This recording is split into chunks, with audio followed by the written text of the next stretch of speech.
Hello student, कैसे हो आप सब। स्वागत है आपका आपके अपने यूट्यूब चैनल स्टडी विद आंसू में। स्टूडेंट्स, इस वाली वीडियो में हम बात करने वाले हैं हिडुटिन एरिया के बारे में, लीच के बारे में। ओके। आज की इस पूरी कंप्लीट वीडियो में हम इन सारे कॉन्टेक्ट के बारे में, मतलब पूरे हिडुटिन एरिया के बारे में हम कंप्लीट स्टडी करने वाले हैं। इसके एक्सटर्नल फीचर के बारे में बात करेंगे, क्लासिफिकेशन के बारे में बात कर लेंगे, बॉडी वॉल के बारे में बात करेंगे, और उसके डाइजेस्टिव सिस्टम के बारे में बात करेंगे, circulatory system, excretory system, nervous system, sense organ, reproductive system, सबके बारे में हम अब कंप्लीट स्टडी अब करने वाले हैं। ओके, तो चलो शुरू करते हैं। क्लासिफिकेशन की अगर हम बात करें, फाइलम अगर बात करें, फाइलम अगर हम एनुलिड हिडुटिन एरिया पढ़ रहे हैं तो फाइलम उसका है वो एनुलिड्स में आता है। और क्लास की बात करें, क्लास है वो हिडुटिनिया, नाम पे ही है वो, हिडुटिन एरिया के नाम पे ही क्लास है। और ऑर्डर इसका होता है ग्नेथोब्लेडलिडा, और जीनस है वो हिडुटिनिया है, हिडुटिनेरिया है। और स्पीसीज इसकी इंडिया में है वो 4 स्पीसीज होती है हिडुटिनेरिया: ग्रेनुलोसा एंड विरिडिस एंड जेवेनिका एंड मेलेनिसिस। हम इस वाली पर्टिकुलर वीडियो में हम बात करेंगे ग्रेनुलोसा के बारे में, हिडुटिनेरिया ग्रेनुलोसा के बारे में। अब अगर हैबिट और हैबिटेट्स की बात करें, हिडुटिनेरिया है वो फ्रेश वाटर में रहने वाला एनिमल है और सेंग्यूवरस है। सेंग्यूवरस मीन्स ये ब्लड सक करता है, ब्लड के ऊपर फीड करता है, दूसरे एनिमल्स के बॉडी सरफेस के ऊपर है वो चिपक के। इसका मतलब ये एक्टोपैरासाइटिक भी है, बाह्य परजीवी भी है। तो जैसे कि man and cattle and frog के बाहर की सरफेस पे, स्किन पे है वो चिपक के, उनसे है वो ब्लड सक करता है। इसका मतलब ये सेंग्यूवरस है। अगर इसकी साइज़ की बात करें, हिडुटिन एरिया की साइज़ होती है 10 to 15 सेंटीमीटर लॉन्ग, एंड कभी कभी है ये 35 सेंटीमीटर भी है वो, इसकी लंबाई है वो चली जाती है। अगर कलर की बात करें तो ये ऑलिव ग्रीन इसका डोर्सल साइड में कलर होता है, एंड और ऑरेंज येलोइश और रेडिश कलर है वो, नारंगी, पीला और काइंड ऑफ लाल कलर का सा ये इसका वेंट्रल सरफेस हो, इसका कलर होता है। अदर साइड में है वो ये ऑरेंजिश येलोस, एंड ऊपर की साइड में डोर्सल साइड में है ये ऑलिव ग्रीन कलर का ये देखने को मिलता है। सेगमेंट इसमें टोटल है वो 33 सेगमेंट देखने को मिलते हैं, जिसमें से है वो कंप्लीट भी हो सकते हैं और इनकम्प्लीट भी हो सकते हैं। वो अभी हम देखेंगे कौन से होते हैं कंप्लीट एंड इनकम्प्लीट सेगमेंट। जैसे ये यहाँ पे है वो हिडुटिन एरिया है। ये जो फर्स्ट वाला इमेज है ये डोर्सल सरफेस को है वो दिखा रहा है। डोर्सल ऊपर की साइड से अगर हम हिडुटिन एरिया को देखें तो इसमें टोटल है वो 33 सेगमेंट है वो देखने को मिलते हैं। जैसे पहले सेगमेंट ये, दूसरा ये, तीसरा ये, चौथा ये, पांचवा, छठा, ऐसे करके टोटल है वो 36 सेगमेंट 33 सेगमेंट है वो देखने को मिलते हैं। फर्स्ट 5 सेगमेंट में इनमें है वो आइज देखने को मिलते हैं, तो 5 पेयर इनमें है वो आइज होती है। ओके, फोटो रिसेप्टर होते हैं काइंड ऑफ। तो यहाँ पे है वो छठे सेगमेंट से है वो नेफ्रिडियोपोर स्टार्ट हो जाता है। छठे से 22वें सेगमेंट तक यहाँ पे क्या पाए जाते हैं, नेफ्रिडियोपोर्स पाए जाते हैं। छठे से 22 सेगमेंट में नेफ्रिडियोपोर पाए जाते हैं। इसका मतलब हम बोल सकते हैं 17 पेयर है वो नेफ्रिडियो, यहाँ पे 17 पेयर नेफ्रिडियो देखने को मिलते हैं। और 10वें सेगमेंट, इसका जो 10वां खंड होता है, 10वां सेगमेंट होता है, वहाँ पे मेल जेनाइटल पोर, ओपनिंग पोर्स देखने को मिलती है, जहाँ से स्पर्म है वो बाहर निकल सकता है। देन इसका जो 11th जो सेगमेंट होता है, 11वां सेगमेंट, वहाँ पे है वो फीमेल जेनाइटल पोर, ओपनिंग पोर है वो देखने को मिलती है।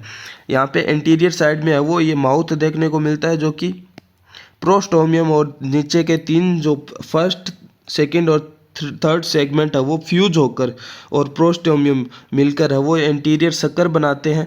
एंटीरियर सक्कर के बीच में है वो ट्राई रेडिएट, यहाँ पे है वो माउथ देखने को मिलता है। जैसे कि ये यहाँ पे ऊपर एक प्रोस्टोमियम की मेम्ब्रेन होती है, उसके बाद में से है वो सेगमेंट स्टार्ट होते हैं।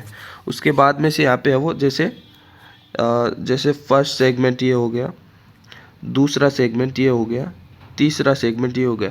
तो ये 3 सेगमेंट है वो ऐसे फ्यूज होकर यहाँ पे बीच में इसके है वो एक एंटीरियर सक्कर है वो, उसका फॉर्मेशन हो जाता है नीचे की साइड में, एंटीरियर साइड में, नीचे की साइड में।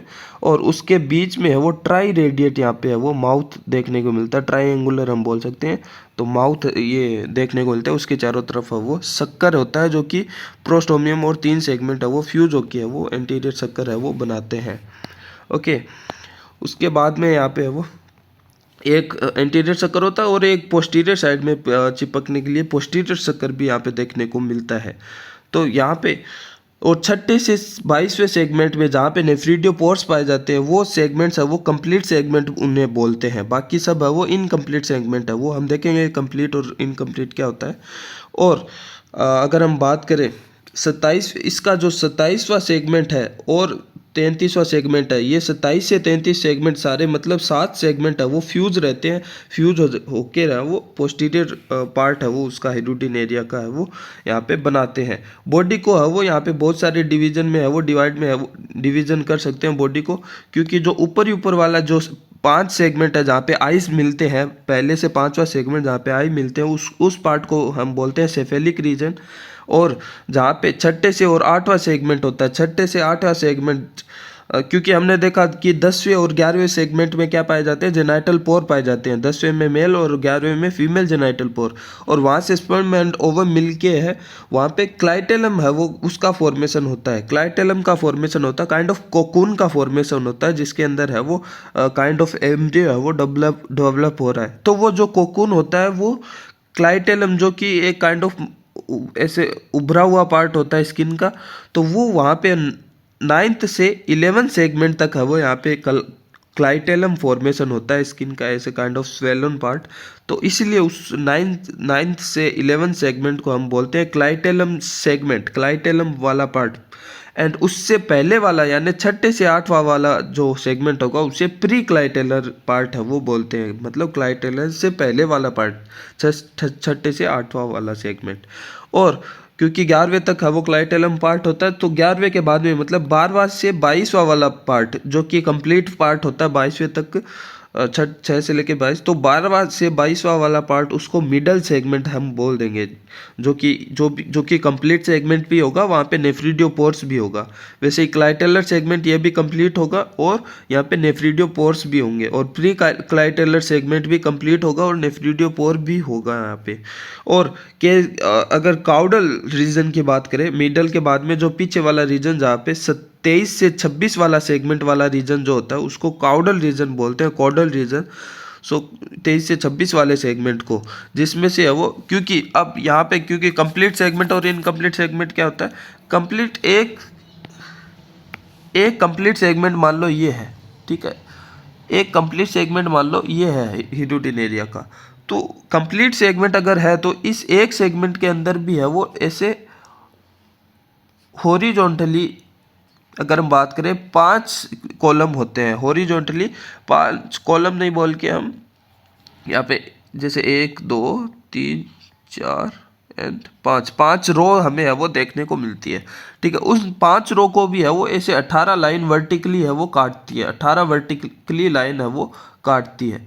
तो उस 18 वर्टिकली लाइन काटने के कारण ये जो बॉक्सेस बन जाते हैं, जैसे पहला बॉक्स ये, दूसरा ये, तीसरा बॉक्स ये, चौथा 5वां बॉक्स ये, छठा ये, 7वां ये, 8वां, तो ऐसे बॉक्सेस है वो, क्योंकि 5 है वो हॉरिजॉन्टली है, इसको है वो वर्टिकली 18 लाइन काट रही है, तो 18 गुना 5 लगभग 90 बॉक्सेज है वो यहाँ पे देखने को मिलते हैं, 90 बॉक्स है वो ऐसे देखने को मिलते हैं। एक अगर कंप्लीट सेगमेंट है तो एक कंप्लीट सेगमेंट भी ऐसे 90 बॉक्सेस काइंड ऑफ है वो देखने को मिलते हैं, तो वो कंप्लीट सेगमेंट होते हैं। और वो भी है वो छठे से लेके 22वें सेगमेंट तक है वो, जहाँ पे नेफ्रिडियोपोर्स भी पाए जाते हैं, वो वाले कंप्लीट सेगमेंट होते हैं। लेकिन जो कोडल रीजन होता है जो कि 23वें से 26वां वाला होता है, उसमें जो 23वां वाला सेगमेंट होता है उसमें 3 ही यहाँ पे ऐसे हॉरिजॉन्टल लाइन है वो देखने को मिलती है, 3 ही रिंग हम बोल सकते हैं, उनको रिंग बोल सकते हैं। जैसे 5 रिंग होती है हर एक कंप्लीट सेगमेंट है, लेकिन 23वां जो सेगमेंट होता है वहाँ पे 3 ही रिंग देखने को मिलती है।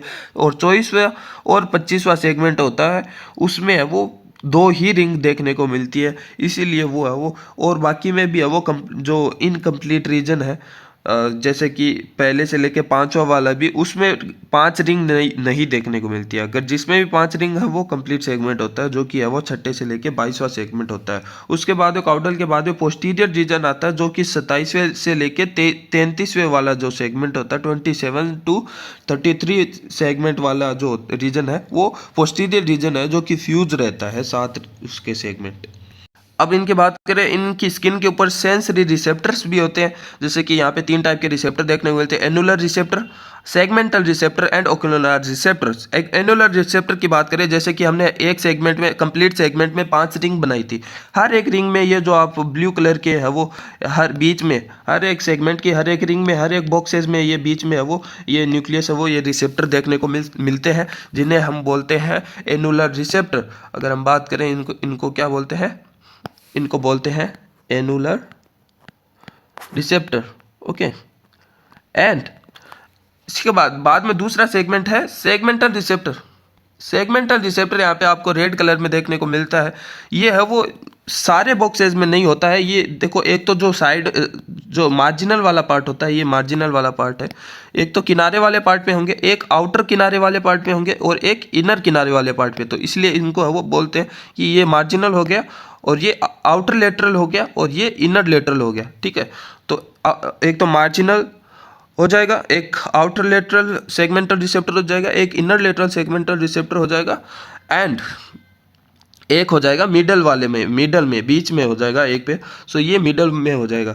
तो ये 4 पेयर है वो टोटल डोर्सल साइड में है वो देखने को मिलते हैं। इनके ये जो डोर्सल साइड में जो रिंग होगी उनके अंदर 4 ये सेगमेंटल रिसेप्टर होते हैं, marginal, outer lateral, inner lateral and median segmental receptor. लेकिन इसी को अगर वेंट्रल साइड में, नीचे की साइड में, नीचे की सरफेस से अगर देखें तो वो सिर्फ 3 जगह ही देखने को मिलते हैं। मीडियन सेगमेंटल रिसेप्टर नीचे की साइड में नहीं होगा, वेंट्रल साइड में ये देखने को नहीं मिलता है। ओनली मार्जिनल, आउटर लेटरल और इनर लेटरल 3 ही सेगमेंटल रिसेप्टर वेंट्रल साइड में है वो देखने को मिलते हैं। और बाकी जो ये ओकुलर रिसेप्टर है, ये जो हमने 5 पेयर आइज देखी थी, जो फर्स्ट 5 सेगमेंट में थी 5 पेयर आइज, तो ये ओकुलर रिसेप्टर वही है। ओके, सो अब बात करते हैं हीरोटिन एरिया के बॉडी वॉल के बारे में। सो बॉडी वॉल के बारे में अगर हम बात करें, सो ये यहाँ पे है वो काइंड ऑफ ये बॉडी वॉल होती है। सो अगर थोड़ा सा और अगर डिटेल में बात करें, सो जैसे कि यहाँ से है वो इसकी आउटर बॉडी लेयर है वो स्टार्ट होती है। मान लो हीरोटिन एरिया को हम ऐसे हम काट कर ऊपर से हम देख रहे हैं, सो ये आउटर ये बॉडी वॉल है। ठीक है, फॉर एग्जांपल यहाँ पे है वो ये आउटर है वो क्यूटिकल की लेयरिंग होती है। क्यूटिकल की लेयरिंग के बाद में यहाँ पे है वो आती है एक एपिडर्मिस की लेयरिंग। एपिडर्मिस की लेयरिंग के बाद में यहाँ पे कुछ है वो इसके अंदर पिगमेंट सेल्स वगैरह आते हैं डर्मिस में, एंड ये यहाँ पे है वो डर्मिस है, मान लो यहाँ पे डर्मिस है, पिगमेंट सेल्स वगैरह इसमें आती है। ठीक है, डर्मिस के बाद में एक वो circular kind of muscles and musculature layer होती है, जहाँ पे सर्कुलर और लॉन्गिट्यूडिनल मसल्स है वो देखने को मिलती है।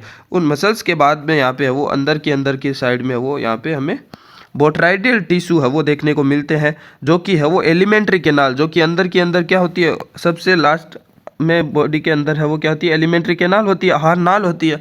ठीक है, तो इस प्रकार से इसकी है वो बॉडी वॉल होती है। आहार नाल होती है, आहार नाल के बाद में बोट्राइडियल टिश्यूज होते हैं, बाद में मस्कुलेचर लेयर आता है बॉडी वॉल का, उसके बाद में हमें वो देखने को मिलता है काइंड ऑफ डर्मिस, जिसमें पिगमेंट सेल्स वगैरह होते हैं, एंड देन बाद में आते हैं एपिडर्मिस, एंड देन लास्ट में है वो क्यूटिकल की लेयरिंग देखने को मिलती है। जैसे कि अगर हम ट्रांसवर्स सेक्शन कटिंग अगर देखें बॉडी वॉल की, सो यहाँ पे ये वाली जो आप लेयर देख रहे हो ऊपर ही ऊपर, ये यहाँ पे है वो क्यूटिकल की लेयरिंग आपको वो देखने को मिल रही है। उसके बाद में एक सिंगल सेल की लेयर आपको देखने को मिल रही है, ओनली सिंगल सेल की लेयर है, ये एपिडर्मिस की लेयर होती है। तो ये यहाँ पे एपिडर्मिस है वो देखने को मिलती है। उसके बाद में हमें वो देखने को मिलती है ये वाला पोर्शन, जो कि डर्मिस वाला पोर्शन है। डर्मिस वाले पोर्शन में जहाँ पे आप कनेक्टिव टिश्यू देख पा रहे हो, कनेक्टिव टिश्यू, ब्लड सेल्स और पिगमेंट सेल्स वगैरह आते हैं यहाँ पे डर्मिस वाले पोर्शन में। देन डर्मिस वाले पोर्शन के नीचे है वो हीरोटिन एरिया में है वो ये यहाँ पे है वो मस्कुलर लेयर है वो देखने को मिल रही है। ये मस्कुलेचर लेयर है जो कि ऊपर ही ऊपर है वो सर्कुलर मसल्स की लेयर आती है। देन यहाँ पे है वो रेडियल मसल्स भी है वो देखने को मिल रही है वर्टिकली, एंड उसके बाद में मसल्स की लेयरिंग आती है। यहाँ पे अपने पास लॉन्गिट्यूडिनल मसल्स, यहाँ पे ये हमें लॉन्गिट्यूडिनल मसल्स भी देखने को मिल जा रही है। ओब्लिक्यू, यहाँ पे बीच में ओब्लिक्यू मसल्स भी है, ओब्लिक्यू सेल्स भी है, एंड उसके बाद में सबसे लास्ट में नीचे होती है बोट्राइडियल टिश्यू की लेयरिंग। उसके बाद में है वो यहाँ पे हमारे पास आहार नाल आ जाती है, इंटेस्टाइन आ जाती है, एलिमेंट्री कैनाल आ जाती है। सो अगर फंक्शन की इनके बात करें, सो इनके फंक्शन की बात करें, ऊपर की लेयर हमने बात की क्यूटिकल की होती है, जो कि आउटर थिन लेयर होती है, ट्रांसपेरेंट होती है, कलर लेस होती है, इलास्टिक होती है, लचीली होती है, और जो कि एपिडर्मिस से है वो सीक्रेट होती है, जो कि क्योंकि क्यूटिकल के नीचे कौन सी लेयर होती है, एपिडर्मिस की सिंगल सेल की स्ट्रक्चर होती है। सो उसी से वहाँ पे है वो सीक्रेट होती है क्यूटिकल, जो कि thick and dorsal side porous and remove in 2 और 3 days। तो ये है वो 2 और 3 दिन से ऐसे क्यूटिकल की लेयरिंग है वो रिमूव हो सकती है। और डोर्सल साइड में ये थोड़ी थिक होती है, मोटी इसकी लेयर होती है क्यूटिकल की। ओके, एंड हम बात करें दूसरी लेयर एपिडर्मिस की, ये यूनिसेलुलर लेयर की होती है, एक सिंगल लेयर होती है, सॉरी हम बोल सकते हैं कि सिंगल लेयर एपिडर्मिस होती है। ओके, एमर शेप्ड यहाँ पे है वो देखने को मिलती है। यहाँ पे पिगमेंट सेल्स यहाँ पे है वो इसमें एपिडर्मिस में है वो देखने को मिलती है। Blood cells, connective tissue and some cells modify into वो एपिडर्मल ग्लैंड्स, वो यहाँ पे वो देखने को मिलती है, जो कि कौन सी होती है, यहाँ पे स्लाइम ग्लैंड्स है वो एपिडर्मिस से है वो मॉडिफाइड होके वो बनती है स्लाइम ग्लैंड्स, जो कि है वो काइंड ऑफ वो स्लाइम है वो सिक्रेट करती है पूरी बॉडी में। तो ये जो स्लाइम ग्लैंड है इसकी एक जो अगर हम बात करें विशेषता की, तो स्लाइम ग्लैंड पूरी बॉडी पार्ट्स पे वो देखने को मिलती है, पूरी बॉडी पे ये स्लाइम ग्लैंड्स देखने को मिलती है। लेकिन जो बाकी सारी ग्लैंड्स है जैसे कि प्रोस्टोमियल ग्लैंड्स भी होती है एपिडर्मिस से मॉडिफाइड होकर, हम बोल सकते हैं। सो प्रोस्टोमियम जो ग्लैंड है वो ओनली जो आगे वाला पार्ट हमने सेगमेंट देखा था, पहले सेगमेंट से भी ऊपर एक मेम्ब्रेनियस पार्ट था प्रोस्टोमियम, तो वहाँ पे ये ग्लैंड्स है वो देखने को मिलती है, जो कि काम क्या करती है, जो कोकून फॉर्मेशन होता है क्लाइटेलम, जो कि काइंड ऑफ 9वें 10वें 11वें सेगमेंट पे क्लाइटेलम जिसके अंदर कोकून होता है, जो कि आगे घिसकता आगे के पार्ट से है वो बाहर निकलेगा बॉडी से वो कोकून। उस कोकून के है वो जो प्लग जो फॉर्मेशन होता है, जैसे फर्स्ट पोर ओपनिंग पोर, बाद में कोकून, और लास्ट में 2 ओपनिंग पोर्स है वो काइंड ऑफ गेट के जैसे, मतलब क्लोजिंग पॉइंट्स है वो को बोल सकते हैं कोकून के, जो कि पोस्टोमियम है वो बनाता है। जब ये कोकून है वो शरीर से ऐसे बाहर निकलना शुरू करता है, तो शुरू में यहाँ पे एक प्लग फॉर्मेशन होता है, और लास्ट में जब ये कोकून शरीर से बाहर निकल जाता है यहाँ पे एक प्लग है वो फॉर्मेशन होता है। सो ये प्लग है वो प्रोस्टोमियम ग्लैंड्स है वो फॉर्मेशन करती है, जो कि बाद में है वो मेच्योर होने के बाद में इस कोकून से है वो ये प्लग ओपन होके यहाँ से इसके अंदर से ये निकल सकते हैं लार्वा वगैरह। सो यहाँ पे हम बात करें लार्वा नहीं, बिकॉज डेवलपमेंट डायरेक्ट है, तो यहाँ पे है वो शिशु ही है वो फॉर्मेशन होगा, तो डायरेक्ट डेवलपमेंट है, इसका मतलब लार्वा बीच में नहीं आएगा, उसी कोकून से है वो डायरेक्ट हीड्यूटिन एरिया है वो जन्म लेता है। देन है वो बाद में आती है शक्कर ग्लैंड, ये भी है वो सारी बॉडी में नहीं होके ओनली जो शक्कर वाले पार्ट है एंटीरियर शक्कर और पोस्टीरियर शक्कर, वहाँ पे ये देखने को मिलते हैं, जिससे है वो इस ग्लैंड से है वो स्टिकी काइंड ऑफ सब्सटेंस है वो प्रोड्यूस होते हैं, जिससे है वो चिपकने में है वो हेल्प इनको मिलती है। फिर आती है क्लाइटेलर ग्लैंड, जो कि है वो 9वें 10वें 11वें सेगमेंट में ही देखने को मिलती है, तो ये भी है वो एक पर्टिकुलर सेगमेंट में देखने को मिलती है क्लाइटेलर ग्लैंड्स, जो कि क्लाइटेलम वगैरह फॉर्मेशन कराने में हेल्प होती है यहाँ पे। अगेन फिर अगर हम बात करें, फिर उससे बाद में है वो डर्मिस की लेयर आती है। डर्मिस की लेयर में है वो बहुत सारे कनेक्टिव टिश्यूज होते हैं, फैट सेल्स भी यहाँ पे है वो देखने को मिलती है, पिगमेंट सेल्स भी वहाँ पे है वो ज़्यादा वहाँ पे ही होते हैं डर्मिस वाली साइड में ही, और एपिडर्मिस की तो कुछ सेल है वो खुद ही पिगमेंट सेल है वो काइंड ऑफ वो बनाती है, तो वहाँ पे है वो कुछ ब्लड सेल्स भी आती है। तो लेकिन जो मोस्टली डर्मिस वाले पार्ट में है वो ब्लड सेल और पिगमेंट सेल्स यहाँ पे होती है, मसल्स होती है। ओके, एंड अगर हम बात करें अगेन मस्कुलेचर की बात करें, सो मस्कुलेचर में है वो यहाँ पे हमने देखा कि सर्कुलर मसल्स होती है, लॉन्गिट्यूडनल मसल्स होती है, ओब्लिक्यू मसल्स होती है, जो कि हमने यहाँ पे ये देखी ओब्लिक्यू मसल्स बीच बीच में, एंड डोर्सोवेंट्रल वर्टिकल एंड रेडियल यहाँ पे वो मसल्स भी है वो हम देख रहे थे। लेकिन सर्कुलर मसल्स और मेन तो लॉन्गिट्यूडनल मसल्स, ये 2 मसल्स तो आप याद रख लेना सर्कुलर मसल्स और लॉन्गिट्यूडनल मसल्स। जैसे कि लॉन्गिट्यूडनल मसल्स है यहाँ पे हम देख रहे हैं, सो ये जो लॉन्गिट्यूडनल मसल्स जब फैलती है या फिर संकुचित हो सकती है, मतलब कॉन्ट्रैक्ट हो सकती है, तो संकुचन की इनमें है वो मतलब पूरे हीड्यूटिन एरिया को है वो लोकोमोशन कराने में ये हेल्प करते हैं सर्कुलर और लॉन्गिट्यूडनल मसल्स। सो यहाँ पे देन बोट्राइडियल टिश्यू यहाँ पे देखने को मिलती है, जो कि लास्ट वाली लेयर होती है इंटेस्टाइन के ऊपर वाली या फिर बॉडी वॉल की लास्ट वाली लेयर बोट्राइडियल टिश्यू, जो कि यहाँ पे हमें देखने को मिलती है। जो लॉन्गिट्यूडनल मसल्स होती है और एलिमेंट्री कैनाल होती है, उसके बीच वाली लेयर होती है ये बोट्राइडल टिश्यू, और ये यहाँ पे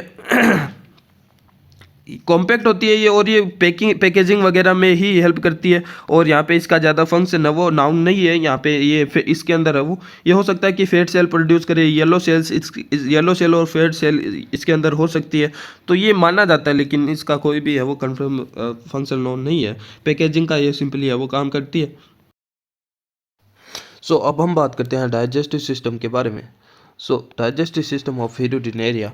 सो hirudinaria, as you all know that hirudinaria is sanguivorous. So sanguivorous means it's depend on or feed on the blood of other animals like cattle. So cattle like गाय वगैरह के ऊपर ये चिपक कर उनके ब्लड के ऊपर है वो फीड करती है, रक्त को है वो चूसती है, तो सेंग्यूवरस उसको वो बोलते हैं।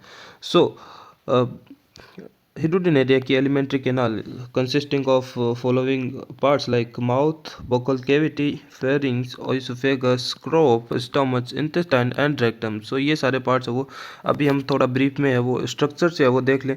जैसे कि हिडोटिनेरिया की स्ट्रक्चर है वो ऐसी दिखती है काइंड ऑफ। तो यहाँ पर हमें वो सबसे ऊपर वाला पार्ट एंटीरियर पार्ट ये है एंटीरियर पार्ट। सो एंटीरियर पार्ट में हमें वो माउथ के बाद यहाँ पे काइंड ऑफ जॉव्स होते हैं। जॉव्स के बाद बारे में यहाँ पे है वो डिटेल है वो स्ट्रक्चर है, और आगे भी हम डिटेल में है वो डिस्कस करने वाले हैं सारी। अभी तो हम ब्रीफ में देख रहे हैं। देन हाँ वो फेरिंग्स वाला पार्ट आता है, भोजन है वो फूड है वो फेरिंग्स में आता है। देन ईसोफेगस में आता है, छोटा सा एक ईसोफेगस का पार्ट होता है। देन यहाँ पे ये बड़ा सारा पूरा है वो क्रोप का पार्ट है। ओके, सो ये पूरा है वो इतना बड़ा पूरा पार्ट है वो क्रोप का है। क्रोप चैम्बर्स होते हैं यहाँ पे ब्लड आता है फेरिंग्स के बाद में, ईसोफेगस के बाद में क्रोप में है, यहाँ पे ब्लड है वो देखने को मिलता है। और क्रोप में है वो ये एक्स्ट्रा ग्रोथ है वो फोल्डेड काइंड ऑफ पार्ट्स होते हैं क्रोप के ही है वो। यहाँ पे है वो चैम्बर देखने को मिलते हैं एक तो जिन्हें बोलते हैं क्रोप डाइवर्टिकुला। ओके, सो ये जो क्रोप है इसमें ये जो ब्रांच्ड है वो क्रोप डाइवर्टिकुला है। तो बहुत सारी है वो ऑलमोस्ट हर एक सेगमेंट में वो क्रोप डाइवर्टिकुला है वो देखने को मिलती है। और इनको क्रोप डाइवर्टिकुला में ब्लड है वो स्टोर किया जाता है। और लास्ट वाले क्रोप का जो डाइवर्टिकुला है वो इलोंगेटेड होके है वो ये कुछ आगे तक है वो देखने को मिलता है। देन है वो क्रोप के बाद में स्टोमच की ये स्ट्रक्चर आती है। ये वाली जो स्ट्रक्चर है वो स्टोमच की है, फूड है वो स्टोमच में आता है। देन है वो इंटेस्टाइन, छोटी सी इंटेस्टाइन देखने को मिलती है। देन रेक्टम एंड देन बाद में लास्ट में है वो एनस है वो हमें वो देखने को मिलता है। ये हमें वो माउथ वाला पार्ट है। माउथ वाले पार्ट पे हमें काइंड ऑफ जोज है वो देखने को मिलते हैं, lateral jaws. So let's talk about detail from the mouth और pre oral chamber. So cup shape structure होती है इसकी माउथ की, हमें वो यहाँ पे वो देख ही रहे कप शेप यहाँ पे वो स्ट्रक्चर होती है, पहले भी हमने देखा। एंड वेंट्रल सरफेस और नीचे की सरफेस पे वेंट्रल सरफेस पे ये माउथ होता है। And anterior sucker ventral surface of anterior sucker. So जो इंटीरियर सकर होते हैं उनके वेंट्रल सरफेस पे देखने को मिलते हैं। And membrane that separate and found between pre-oral chamber and oral cavity called velum. So जो ओरल कैविटी होती है, ओरल कैविटी से पहले जो काइंड ऑफ कप से यहाँ पे प्री ओरल जो चैम्बर देखने को मिला। प्री मतलब पहले, ओरल मतलब माउथ से पहले जो एक kind of chamber like structure pre oral जो चेम्बर होता है, और जो ओरल कैविटी होती है उसके बीच में एक मेम्ब्रेनियस स्ट्रक्चर होती है जिसे विलम बोलते हैं। सो वो भी वहाँ पे वो प्रेजेंट है वो होता है। और माउथ की शेप की अगर हम बात करें वो इन्वर्टेड वाई लाइक वो शेप होती है। जैसे ये सीधा वाई है तो वैसे उल्टा वाई की है वो यहाँ पे शेप है वो देखने को मिलती है। इन्वर्टेड वाई की है वो शेप है वो देखने को मिलती है। तीन इसमें है वो लिप है वो प्रेजेंट होते हैं, 3 लिप है वो प्रेजेंट होते हैं माउथ पे।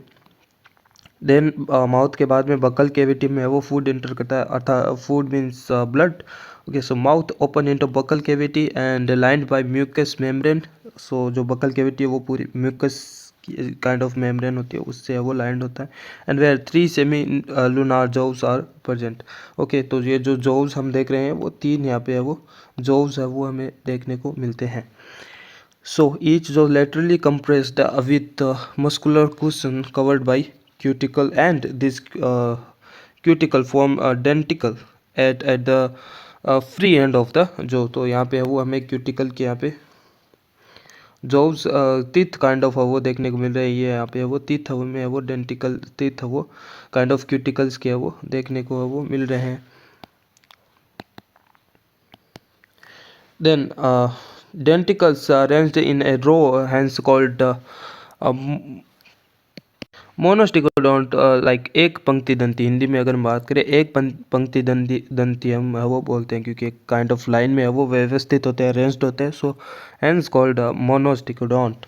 ओके, डोंट मीन्स दांत kind of teeth. Okay, so and so अगर डेंटिकल्स या फिर उनकी नंबर्स की बात करें, सो 103 से है वो 128, 103 to 128 denticles are present in mid dorsal jaw. Okay, so जो डोर्सल साइड में मिड में बीच में जो डोर्सल साइड में एक जो होता है उसमें है वो 103 से है वो 28 डेंटिकल्स है वो प्रेजेंट होते हैं। और जो कि बचे हुए जो दो जो होते हैं उनसे ज़्यादा होता है। ओके, सबसे ज़्यादा है वो मिड डोर्सल जो जो होता है, मिड डोर्सल जो उसमें सबसे ज़्यादा होता है। 103 से 128 डेंटिकल्स वहाँ पे है वो देखने को मिलते हैं जो मिड डोर्सल जो होता है। और बचे हुए जो रिमेनिंग जो दो जो बचते हैं तीन में से, उनमें होते हैं 85 टू 115। तो 85 से 115 है वो डेंटिकल्स वहाँ पे वो हमें देखने को मिलते हैं। तो लाइक जैसे कि ये यहाँ पे है, सो ये है मीडियन। मीडियन जो मिड डोर्सल जो है ये लिटरली जो है, तो ये जो बीच में जो है वो डोर्सल साइड में काइंड ऑफ जो देखने को मिलता है उसमें सबसे ज़्यादा है वो डेंटिकल है वो देखने को मिलते हैं। ओके, जो कि होते हैं 103 से 128। And 40 to 45 salivary papilla present on the side where salivary gland opens. Okay, so यहाँ पे है वो सेलिवरी पेपिलाज है वो देखने को मिलते हैं एक जोव्स के पास में। And by jaw leech cut the skin of host. Okay, तो होस्ट से जो ये जो है इन जो से है वो, सो इन जो से है वो डेंटिकल से है वो यहाँ पे है वो होस्ट को लाइक केटल वगैरह को है उसको है वो रप्चर करके यहाँ पे है वो ब्लड को है वो सक करने के लिए रप्चर करता है स्किन को होस्ट की इन जो के कारण ही। और इन जो में यहाँ पे है वो जो के ऊपर यहाँ पे है वो सेलेवरी पेपिलास देखने को मिलती है जिसके अंदर से है वो सेलेवरी ग्लैंड है वो इसके ऊपर ओपन होती है। तो जैसे ही है वो कट लगाता है होस्ट के या लाइक केटल के, तो और ब्लड सक है वो करना शुरू कर देता है, तो सेलेवरी ग्लैंड का वो सिक्रेशन भी उसके साथ में होता है। सो सेलेवरी ग्लैंड के सिक्रेशन में है यहाँ पे हमें यहाँ पे हमें को anti coagulant kind of hirudin chemical है वो देखने को मिलता है जो कि एंटी कोएगुलेंट होता है। हिरुडिन, हिरुडिन जो कि एंटी कोएगुलेंट होता है, जो कि जो रक्त वो चूस रही है गाय से, ओके, होस्ट से जो वो रक्त है वो फीड कर रही है, तो वो रक्त जो ब्लड है वो उसका थक्का न जम जाए, इसलिए उस थक्के को रोकने के लिए यहाँ पे हिरुडिन है वो सेलेवरी ग्लैंड से है वो सिक्रेट किया जाता है ताकि वो कंटिन्यूसली ब्लड को है वो सक करता रहे। ओके, देन यहाँ पे है वो फेरिंग्स का पार्ट आता है, then mouth, then buccal cavity, mouth buccal cavity and then pharynx का पार्ट आता है। सो ओवल मस्कुलर स्ट्रक्चर इसकी देखने को मिलती है हमें। फेरिंग्स की ओवल एंड मस्कुलर स्ट्रक्चर होती है जो कि हमने डायग्राम में भी देखा, जहाँ पे हमने वो ओवल शेप है वो हम देख रहे हैं इसकी फेरिंग्स की, और जो कि मस्कुलर होती है मसल्स वहाँ पे वो प्रेजेंट होते हैं। And 5th to 8th segment पे ये फेरिंग्स वाला पार्ट है वो यहाँ पे देखने को मिलता है। तो if we mention this 5th to 8th, okay, so 8th इस वाले सेगमेंट में हमें वो ये देखने को मिल रहे हैं। So radial muscles present, so यहाँ पे है वो रेडियल मसल्स प्रेजेंट होती है in wall of pharynx. Okay, so pharynx की वॉल में है वो रेडियल मसल्स होती है।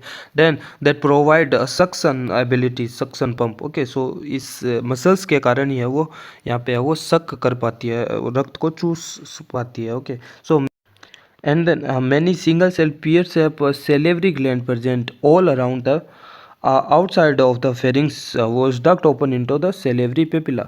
so जो हमने वो salivary papilla जो के अंदर देखी बकल कैविटी में जो हम होते हैं उसमें जो salivary papilla होती है जिसमें salivary gland खुलती है, लेकिन जो salivary gland की पोजीशन कहाँ पे होती है वो फेरिंग्स वाले पार्ट पे होती है। फेरिंग्स वाले पार्ट्स के आउटसाइड पे है वो सिंगल सेल काइंड ऑफ बहुत सारी salivary glands होती है, लेकिन वो होती तो फेरिंग्स वाले पार्ट में, लेकिन वो ओपन ऊपर जाके ओपन कहाँ होती है, जोव्स के ऊपर है वो सेलेवरी पेपिला पे है वो यहाँ पे ओपन होती है। Salivary gland secret anticoagulant hirudin and that prevent blood clotting while sucking blood of host. Okay, so as we previously discussed about this, and pharynx open into the esophagus। so हमने buccal cavity देखा, mouth देखा, buccal cavity देखा, pharynx देखा, then esophagus। so esophagus is a very small and narrow tube, nothing more than about this, and then crop comes after the esophagus। so crop में क्या होता है, largest part of the alimentary canal. So alimentary canal का largest part क्या है, hirudin area का crop है, जो कि 9th to 18 सेगमेंट तक है वो यहाँ पे देखने को मिलता है। एंड 11 और 10 और 11 chamber present in crop। Okay, it means 9 से 18 सेगमेंट तक है वो क्रोप होता है, और टोटल चेम्बर भी है वो 10 से 11 होता है। इसका मतलब हम कह सकते हैं कि लगभग जो क्रोप के जो चेम्बर होते हैं वो प्रेजेंट होते हैं इन ईच सेगमेंट, हर एक सेगमेंट में। हमने देखा 33 काइंड ऑफ वो सेगमेंट होते हैं हिडूडिन एरिया में, लेकिन जो 9 से 18वें सेगमेंट में होता है क्रोप वाला पार्ट होता है, तो हर एक सेगमेंट में है वो क्रोप का एक एक चेम्बर है वो हमें देखने को मिलता है। लाइक हमने इसमें देखा है ना, ये एक मान लो यहाँ पे 9th वाले सेगमेंट में ये चेम्बर है, 10th वाले सेगमेंट में ये चेम्बर है, 11th वाले में ये चेम्बर है। इस प्रकार से हमें 10 to 11 चेम्बर है वो देखने को है वो मिलते हैं। Then each chamber opens into next through and sphinctered opening. Okay, so हर एक चैम्बर के बाद में एक स्पिंक्टर होता है, जिसके बाद में वो दूसरे क्रोप के चैम्बर में जाता है। दूसरे क्रोप के बाद में एक और स्पिंक्टर होता है जिसकी ओपनिंग के बाद में तीसरे में ओपन होता है। So pair of outgrowth from side of the each post part of chamber called caeca और diverticulus. Okay, so crop caeca होती है, उसमें आउटग्रोथ जो थी हमने देखा, जो कि स्टोर करती है ब्लड को। Okay, so last crop chamber caeca are the largest. Okay, so that is long from the 18th segment to 22 segment, तो 18 से 22 सेगमेंट तक वो लास्ट जो डाइवर्टिकुला होता है वो लंबा हमें वो देखने को मिलता है। तो हम कह सकते हैं ये जो डायग्राम है हिडूडिन एरिया का, हम यहाँ पे है वो कह सकते हैं कि ये 9th वाले सेगमेंट्स पे है वो हमें वो क्या स्टार्ट देखने को मिला, स्टार्ट क्रोप, एंड वैसे हमें है वो ये लास्ट वाला क्रोप है वो देखने को मिलता है 9 to 18th segment. Okay, so यहाँ पे है वो क्रॉप एंड होता है, लेकिन ये जो क्रॉप की ये जो डाइवर्टिकुला है ये लास्ट वाली क्या होती है, लंबी होती है, ठीक है, और लंबी होती है 22 सेगमेंट तक है वो देखने को मिलती है। Okay, and of crop diverticula. Okay,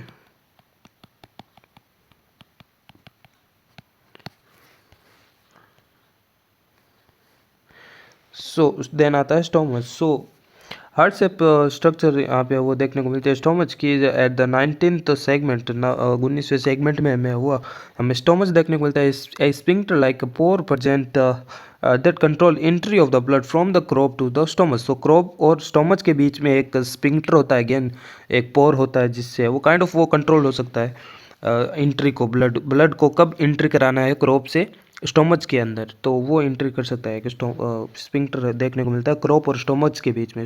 तो क्रोप से है वो ब्लड अब कहाँ आ जाएगा, स्टोमच में आ जाएगा।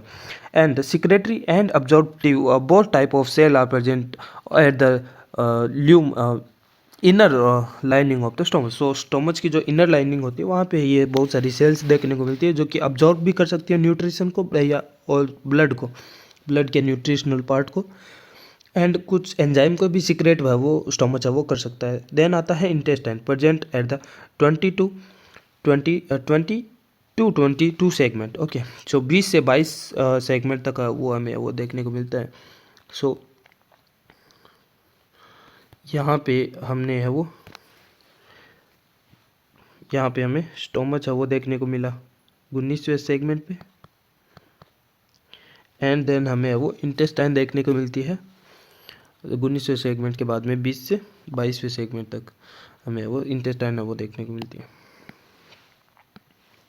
So there is no clear distinction between stomach and intestine, and many longitudinal and transverse fold present in the lumen layer of inner layer of look like a villi. Okay, so जो intestine में है, हालांकि बाहर से अगर हम देखें तो स्टोमच से है वो कब इंटेस्टाइन शुरू हो जाती है वो पता ही नहीं चल जाता, इतना कंटिन्यू होता है वो, हम डिस्टिंग्विश नहीं कर सकते हैं कि ये वाला पार्ट स्टोमच एंड ये वाला पार्ट इंटेस्टाइन है। लेकिन इंटेस्टाइन के अंदर बहुत सारी विलाई जैसी हमारे अंदर भी है वो बहुत सारी फोल्डेड इनर लेयरिंग होती है, वैसे उसमें भी है वो विलाई जैसी स्ट्रक्चर है वो देखने को मिलती है। And food feeding and digestion की अगर हम बात करें हिडूडिन एरिया में, सो लीच इज सेंग्यूवरस। सो हमने ये स्टार्टिंग में ही देखा, तो ये सेंग्यूवरस मीन्स ये ब्लड के ऊपर है वो फीड करती है, ब्लड को है वो चूसती है। So feed on blood and again food feeding and digestion. So leech attach to the host by the posterior sucker, जो कि पोस्टीरियर नीचे वाली पार्ट पे जो लीच का जो सकर होता है उसकी सहायता से वो अपने होस्ट के ऊपर चिपक जाता है, एंड जो एक्सटेंड आउट और काइंड ऑफ वो एक्सटेंड होता है, एंड जोज है वो एक्सटिंक्ट होते हैं, जो जबड़े काइंड ऑफ जो टीथ वाले जो जोज हमने देखे 3 माउथ बकल कैविटी में, सो वो एक्सटेंड होके बाहर आ जाते हैं एंड पेनलेसली कट द स्किन। तो जो होस्ट होता है उसको उसकी स्किन को वो कट करता है पेनलेसली, उसको पेन पता भी नहीं चलता है कि उसकी स्किन कट भी हो चुकी है होस्ट को, and by teeth. And hirudin also release from the salivary papilla, उसकी सेलेवरी पेपिला से हिरुडिन रिलीज होता है जो कि 65 एमिनो एसिड का होता है। सो ऑब्वियसली हिरुडिन एंटीकोएगुलेंट है, एक प्रोटीन नेचर होता है, जो कि प्रोटीन है तो उसके अंदर एमिनो एसिड होगा, तो एमिनो एसिड 65 एमिनो एसिड का वो बना हुआ होता है hirudin. And act as anti thrombin जो कि काइंड ऑफ ब्लड का थक्का बनाने में है वो काम में आता है थ्रोम्बिन। तो ये होता है एंटी थ्रोम्बिन, मतलब उसको वो काइंड ऑफ वो डिग्रेड करेगा तो थक्का नहीं बनेगा। And present in the mammalian blood, तो मेमेलियन ब्लड में क्या होता है काइंड ऑफ एंटी थ्रोम्बिन, थक्का जमने को रोकने के लिए एंटी थ्रोम्बिन होता है, वैसे ही कुछ है वो ये हिरुडिन है वो काम करता है। So haemolysis and digestion, so haemolysis and digestion के बारे में बात करें, so haemolysis done in the crop chamber, okay, and RBC in blood are broken and haemoglobin are released.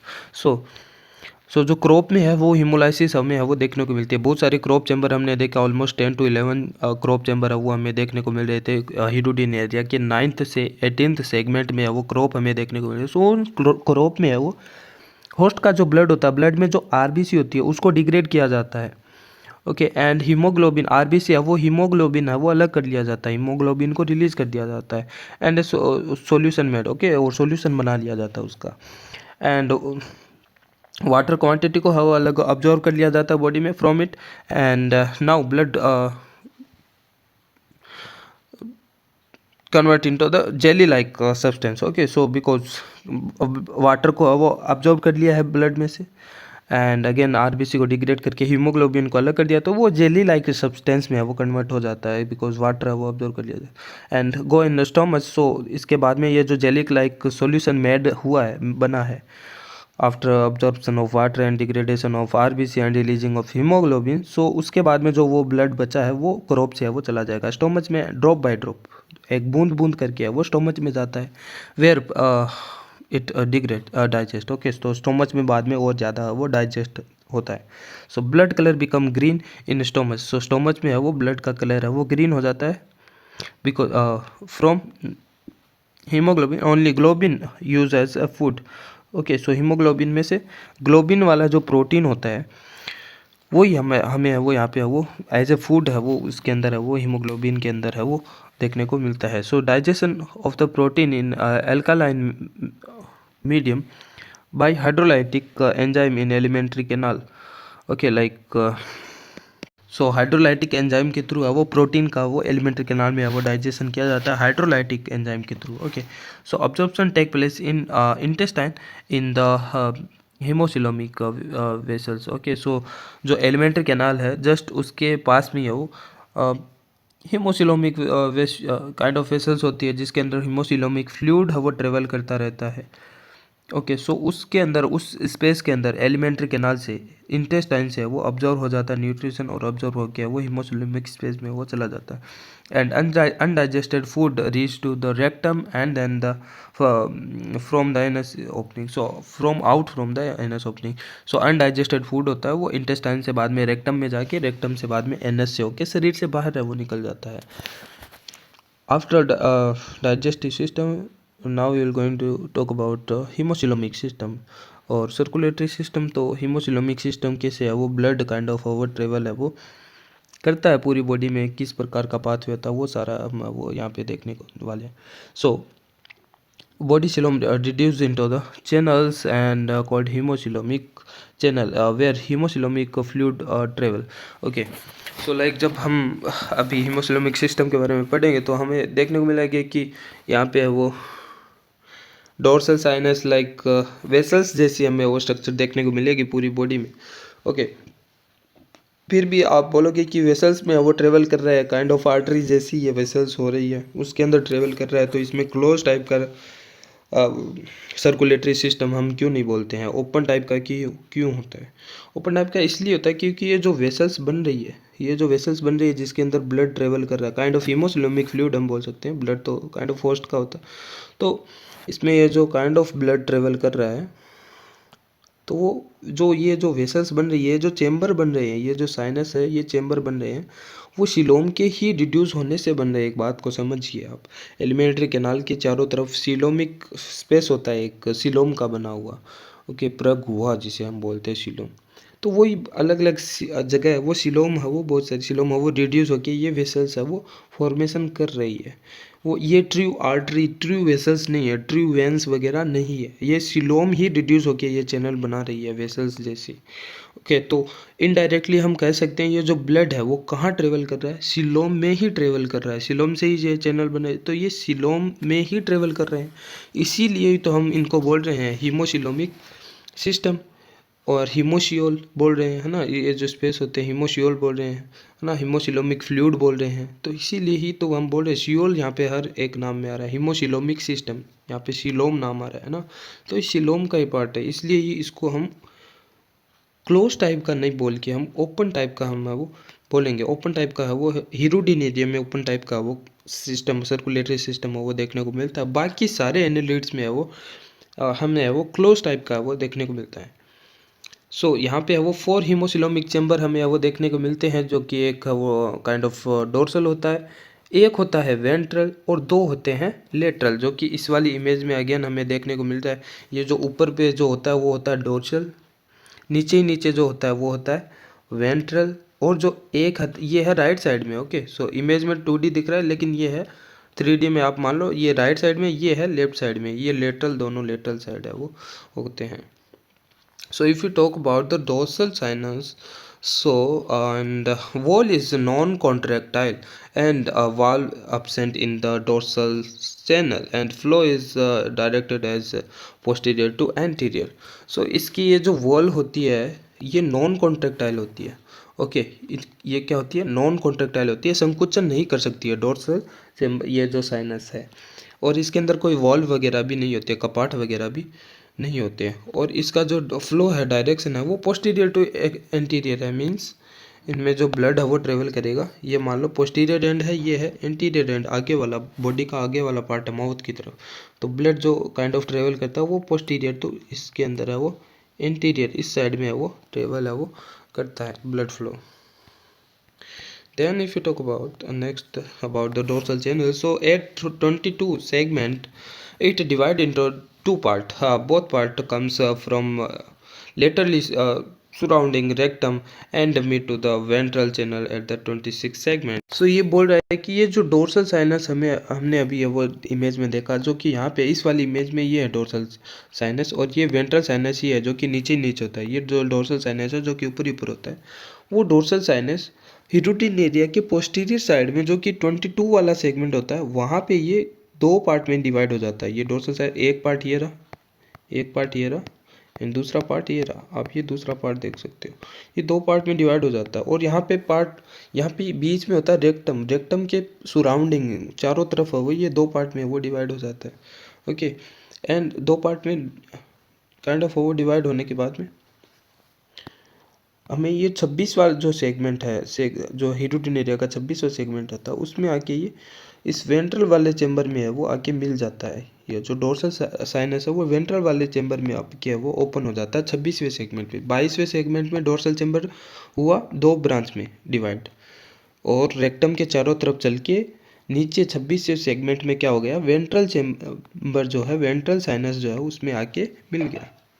So then 2 branches arise from dorsal channel in each segment. So वो हमने 22वें segment में है वो काइंड ऑफ वो देखा 26वें segment तक, लेकिन हर एक सेगमेंट में आगे तक अगर एंटीरियर साइड में देखें, हर एक सेगमेंट में है वो 2 ब्रांचेज हमें वो देखने को मिलती है डोर्सल ये चैम्बर की। ओके, सो जो कि होती है dorso lateral and dorso intestinal, यहाँ पे हमें देखने को मिल रही है डोर्सो लेटरल एंड हमें काइंड ऑफ वो ये डोर्सो लेटरल है, ये वाली ब्रांचेस है वो डोर्सो लेटरल है। एक और ब्रांचेस कुछ इसी तरह से वो निकलती है, जो कि होती है डोर्सो इंटेस्टाइनल, जो कि इंटेस्टाइन की तरफ जाती है। Okay, so dorso lateral to body wall and form capillary plexus there. Okay, so body wall में है वो कैपिलरी प्लेक्स है वो जाके ये बनाती है, बॉडी वॉल की तरफ है वो काइंड ऑफ ब्लड है वो डिस्ट्रीब्यूट करती है, न्यूट्रिशन है वो डिस्ट्रीब्यूट करती है बॉडी वॉल की तरफ। ओके, तो ये डोर्सोलेटरल करती है। एंड डोर्सो इंटेस्टाइनल है वो किसको देती है? To wall of alimentary canal. Okay, so dorsal side की तरफ जो नीचे काइंड ऑफ नीचे की तरफ जो इंटेस्टाइन होगी उसको वो डोर्सल इंटेस्टाइनल है वो ये काइंड ऑफ वो ब्लड है वो पहुंचाती है। देन आती है वेंट्रल चैनल। सो डोर्सल चैनल के बाद में आती है ये नीचे वाली, हमें वेंट्रल चैनल के बारे में हम डिस्कस करेंगे अभी। So ventral channel, ventral nerve cord inside this channel. Okay, so ये जो वेंट्रल नर्व कॉर्ड हमें दिख रही है बीच में काइंड ऑफ ये जो गोल पार्ट है ये है वेंट्रल चैनल। वेंट्रल चैनल के बीच में ये जो काइंड ऑफ ब्लैक ब्लैक है ये हम बोल सकते हैं कि ये वेंट्रल नर्व कॉर्ड है। ये वेंट्रल नर्व कॉर्ड है, नर्व कॉर्ड है, ये नर्वस सिस्टम की है। वेंट्रल नर्व कॉर्ड हमें है वो ये देखने को मिलती है, ये इसके अंदर से गुजरती है। ओके, इसके चारों तरफ कौन होती है? वेंट्रल नर्व कॉर्ड के चारों तरफ वेंट्रल चैम्बर होता है। वेंट्रल चैम्बर जिसके अंदर ब्लड है वो ट्रेवल कर रहा है। तो वेंट्रल चैनल जो होता है, वेंट्रल साइनस जो होता है उसके अंदर से क्या गुजरती है? वेंट्रल नर्व कॉर्ड है वो गुजरती है, अलग से ये वो ये कैरेक्टरिस्टिक्स हमें इसके अंदर देखने को मिलता है। एंड नॉन मस्कुलेचर ये पार्ट है हमें वेंट्रल चैनल अगेन, और वो हमें डोर्सल चैनल भी नॉन कॉन्ट्रैक्टाइल था, ये भी नॉन कॉन्ट्रैक्टाइल या फिर नॉन मस्कुलेटर होता है, और नॉन कॉन्ट्रैक्टाइल होता है एंड वाल्वलेस होता है। इसके अंदर भी वाल्व नहीं होता है। डोर्सल चैनल में भी वाल्व नहीं था, वेंट्रल चैनल में भी वाल्व नहीं है। लेकिन डिफरेंस कहाँ आता है? फ्लो में डिफरेंस आता है। डोर्सल चैनल में हमने फ्लो देखा था पोस्टीरियर से एंटीरियर की तरफ, लेकिन यहाँ पे है वो ब्लड का फ्लो है वो एंटीरियर टू पोस्टीरियर हमें वो देखने को मिलता है। सो एंटीरियर साइड ये होती है एंड पीछे की पोस्टीरियर साइड ये है, तो यहाँ पे ब्लड फ्लो है वो कुछ इस डायरेक्शन में हमें वो देखने को मिलता है, जबकि डोर्सल साइड में हमें वो पोस्टीरियर टू एंटीरियर देखने को मिला था। ओके, और बाकी अभी साथ में ही बता देता हूँ आपको, ये जो बची हुई दो लेटरल किनाल है इनमें भी है वो पोस्टीरियर टू एंटीरियर ही ब्लड है वो फ्लो होता है। सब में posterior to anterior blood flow होता है, सिर्फ वेंट्रल साइनस को छोड़ के जिसमें एंटीरियर टू वेंट्रल है वो फ्लो हमें वो देखने को मिलता है। And two branches arise from ventral channel in each segment, इसमें भी है वो दो ब्रांचेज हमें वो देखने को मिलती है हर एक सेगमेंट में। सो जो कि फर्स्ट पेयर है, first originated from the level of the segmental ganglion, okay, and of nerve cord। Okay, so nerve cord में सेगमेंटल गैंग्लियाज होती है, हर एक सेगमेंट में जो गैंग्लिया होती है वहाँ से वो ये काइंड ऑफ ओरिजिनेट होते हैं। And also called as cutaneous branch. Okay, so cutaneous branch भी है वो इसको बोलते हैं। सो और ये जो फर्स्ट पेयर है जो कि वेंट्रल साइनस से निकलते ही just after emerging from ventral duct, this branch divided into two branch. Okay, so ये जो ब्रांच वेंट्रल से है वो निकली है, जैसे ही निकलते ही है वो दो ब्रांच में है वो डिवाइड हो जाती है, ventral branch and abdomino dorsal branch. Ventral branch जो कि लेट्रो वेंट्रल बॉडी वॉल के साइड में हो जाती है। डोर्सल वॉल की तरफ तो डोर्सल साइनस से हमें हो जा रही थी, लेकिन वेंट्रल साइड में भी नीचे की साइड में जो हिडुटिन एरिया की नीचे की जो बॉडी वॉल होती है वहाँ पे नीचे की बॉडी वॉल के भी साइड वाले पार्ट पे, राइट और लेफ्ट वाले पार्ट पे लेट्रो वेंट्रल बॉडी वॉल हम बोल सकते हैं उसको, वहाँ पे ब्लड है वो वेंट्रल ब्रांच है वो ले जाती है। Okay, and made capillary plexuses. Okay, and abdomino dorsal branches, abdomino dorsal branches are made dorsolateral cutaneous plexus। Okay, so ये काइंड ऑफ abdomen साइड में वो जाती है। देन दूसरी पेयर, फर्स्ट पेयर की हमने बात की, दूसरी पेयर की ये जो ब्रांच होती है जो कि वेंट्रल साइनस से निकलती है वो कहाँ निकलती है? जिसे हम नेफ्रीडियल ब्रांच भी बोलती हैं, जो कि नेफ्रीडिया की तरफ हो जाती है। Okay, so grow outward and passes over the testis. Okay, so ventral sinus से निकलने के बाद में वहाँ पे नेफ्रीडिया साइड में काइंड ऑफ टेस्टिस होता है। सो टेस्टिस से वो यहाँ पे वो गुजरती है and swell and form three perinephrostomial ampulla. Okay, तो पेरीनेफ्रोस्टोमियल वो एम्पुला वो काइंड ऑफ वो क्रिएट करती है and adjacent to each other and in which one ciliated organ is found, this branch and found only from 12 to 22 segment. तो 12 से 22 segment में kind of ये देखने को मिलता है। तो ये यहाँ पे है वो नेफ्रीडिया का स्ट्रक्चर है एक, आगे हम फिर से एक्सक्रीशन में वो देखेंगे ये नेफ्रीडिया होता है। ओके, एंड ये नेफ्रीडिया का ही है वो, ये बहुत सारे लोब होते हैं, ये लोब होते हैं लाइक ये है मेन लोब पूरा, एंड ये मेन लोब है, एंड ये नेफ्रीडिया का एपिकल लोब है, ये इनिशियल लोब है। ये हम आगे हम देखेंगे नेफ्रीडिया की पूरी डिटेल में स्ट्रक्चर में। ओके, सो ये इनिशियल लोब है। सो ये जो नेफ्रीडिया का जो इनिशियल लोब होता है जो कि टेस्टिस की तरफ जाता है, ये पूरा टेस्टिस का सेक है, टेस्टिस सेक है, और ये इस जहाँ पे वो टेस्टिस देखने को मिलता है ये टेस्टिस सेक है। ओके, तो वहाँ पे हमें वो ये काइंड ऑफ वो देखने को मिलती है। यहाँ पे ये जो आ रही है, ये है यहाँ पे नेफ्रीडियल ब्रांच। ओके, सो ये है वो नेफ्रीडियल ब्रांच जो कि हमारे पास आई है अभी वेंट्रल साइनस की तरफ से। ओके, सो वेंट्रल साइनस की तरफ से आई है, इधर नेफ्रीडिया की तरफ है वो ब्लड लाती है, काइंड ऑफ टेस्टिस की तरफ लाती है, टेस्टिस के अंदर से ये जा रही है, ये जो है नेफ्रीडियल ब्रांच है। ओके, टेस्टिस के अंदर से जा रही है और बीच में यहाँ पे है वो हमें सीलिएटेड ऑर्गन एक है वो देखने को मिलता है। एंड यहाँ पे लिखा हुआ भी है पेरी नेफ्रोस्टोमियल एम्पुला। ओके, सो ये फूल कर क्या बना रहा है, पेरी नेफ्रोस्टोमियल एम्पुला है वो यहाँ पे टेस्टिस के पास में वो ये बनाता है। तो ये जो वैसे नेफ्रीडिया की तरफ जा रही है इसलिए इसको नेफ्रीडियल ब्रांच है वो बोल देते हैं हम। Okay, so then dorsal sinus और वेंट्रल साइनस के बाद में चैनल के बाद में हम बात करते हैं अभी लेटरल चैनल के बारे में। ओके, जो कि दो होते हैं, राइट और लेफ्ट साइड, दो साइड में वो देखने को मिलते हैं। एंड इनकी जो वॉल होती है लेटरल चैनल की, ये जो चैनल होते हैं वो थिक होती है, इनकी वॉल मोटी होती है और मस्कुलेचर होती है और कॉन्ट्रैक्टाइल होती है। मस्कुलर होती है इसका मतलब कॉन्ट्रैक्टाइल होती है, ये कॉन्ट्रैक्ट वो कर सकती है लेटरल, दोनों लेटरल वॉल्स। और इनमें अगेन है वो हमने क्या देखा कि जो ब्लड फ्लो है वो पोस्टीरियर टू एंटीरियर है वो देखने को मिलता है। तो हमें वो ब्लड फ्लो देखा पोस्टीरियर टू एंटीरियर है वो देखने को मिलता है। Okay, and at 26th segment it open in the ventral channel. Okay, तो 26वें सेगमेंट पे ये है वो यहाँ पे है वो वेंट्रल चैनल में है वो ओपन हो जाती है। जैसे कि हमने डोर्सल चैनल देखा था कि 22वें सेगमेंट में दो पार्ट में डिवाइड हो जाता है और 26वें सेगमेंट पे वो वेंट्रल चैनल में जाके मिल जाता है। वैसे ही लेटरल चैनल भी 26वें सेगमेंट में कहाँ मिल जाते हैं, वेंट्रल चैनल में मिल जाते हैं। तो सारे के सारे चैनल कहाँ मिल जाते हैं 26वें सेगमेंट में, वेंट्रल चैनल में जाके है वो मिल जाते हैं। So 3 pair of branches originated in each segmented and from the lateral channel. So दो ब्रांचेज हमने वो डोर्सल और वेंट्रल चैनल में देखे थे, लेकिन हम लेटरल चैनल में है वो हर एक सेगमेंट से है वो कितनी ब्रांचेज निकलती है, 3 पेयर है वो ब्रांच ओरिजिनेट है वो होती है। सो 3 में से है वो फर्स्ट है latero dorsal branch. Latero dorsal branch नाम से ही पता चलता है कि काइंड ऑफ वो लेटरल वाले डोर्सल साइड में वो ये ब्रांचेज है वो निकलती है to main lobe of nephron. Okay, so nephron का जो मेन लोब था है ना, मेन लोब देखा था, एपिकल लोब देखा था और इनिशियल लोब देखा था। इनिशियल लोब जो कि टेस्टिस की तरफ जा रहा था। नेफ्रीडिया की स्ट्रक्चर अभी अभी हमने देखी है, तो उसमें नेफ्रीडिया में ये जो मेन लोब है, ये जो बड़ा वाला जो ये मेन लोब है, मेन लोब में उस मेन लोब में है वो ये रहा देखो मेन लोब है ना, मेन लोब इसकी तरफ है वो ये ब्लड है वो ये हमारे पास है वो लेटरल डोर्सल ब्रांच है वो जाती है and collect hemocoelomic fluid from the dorsal part of the body wall. Okay, so dorsal part है वो बॉडी के डोर्सल पार्ट की तरफ की वॉल से वो काइंड ऑफ ये ब्लड को वो कलेक्ट है वो करती है एंड नेफ्रॉन से एंड एलिमेंट्री कैनाल की वॉल से वो ये ब्लड है वो कलेक्ट है वो करके लाती है and it join with their fellow branch on about dorsal channel. Okay, तो ये यहाँ पे है वो काइंड ऑफ ये यहाँ पे वो देखने को मिलती है ये वाली, अभी हम डिटेल में देख लेते हैं। सो ये जो लेटरल है ये दोनों है वो क्या है, लेटरल, ये वाली और ये वाली होती है लेटरल। और लेटरल में भी ये डोर्सल ये काइंड ऑफ हम देख रहे हैं कि यहाँ पे ये जो ब्रांच है डोर्सो लेटरल ब्रांचेस है काइंड ऑफ है वो।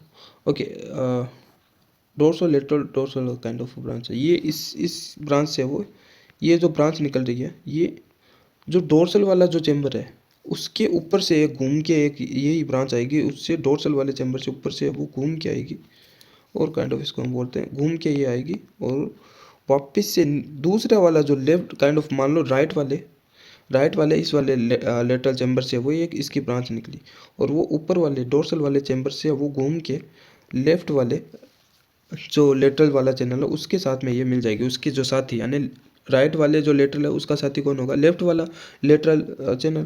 तो राइट वाले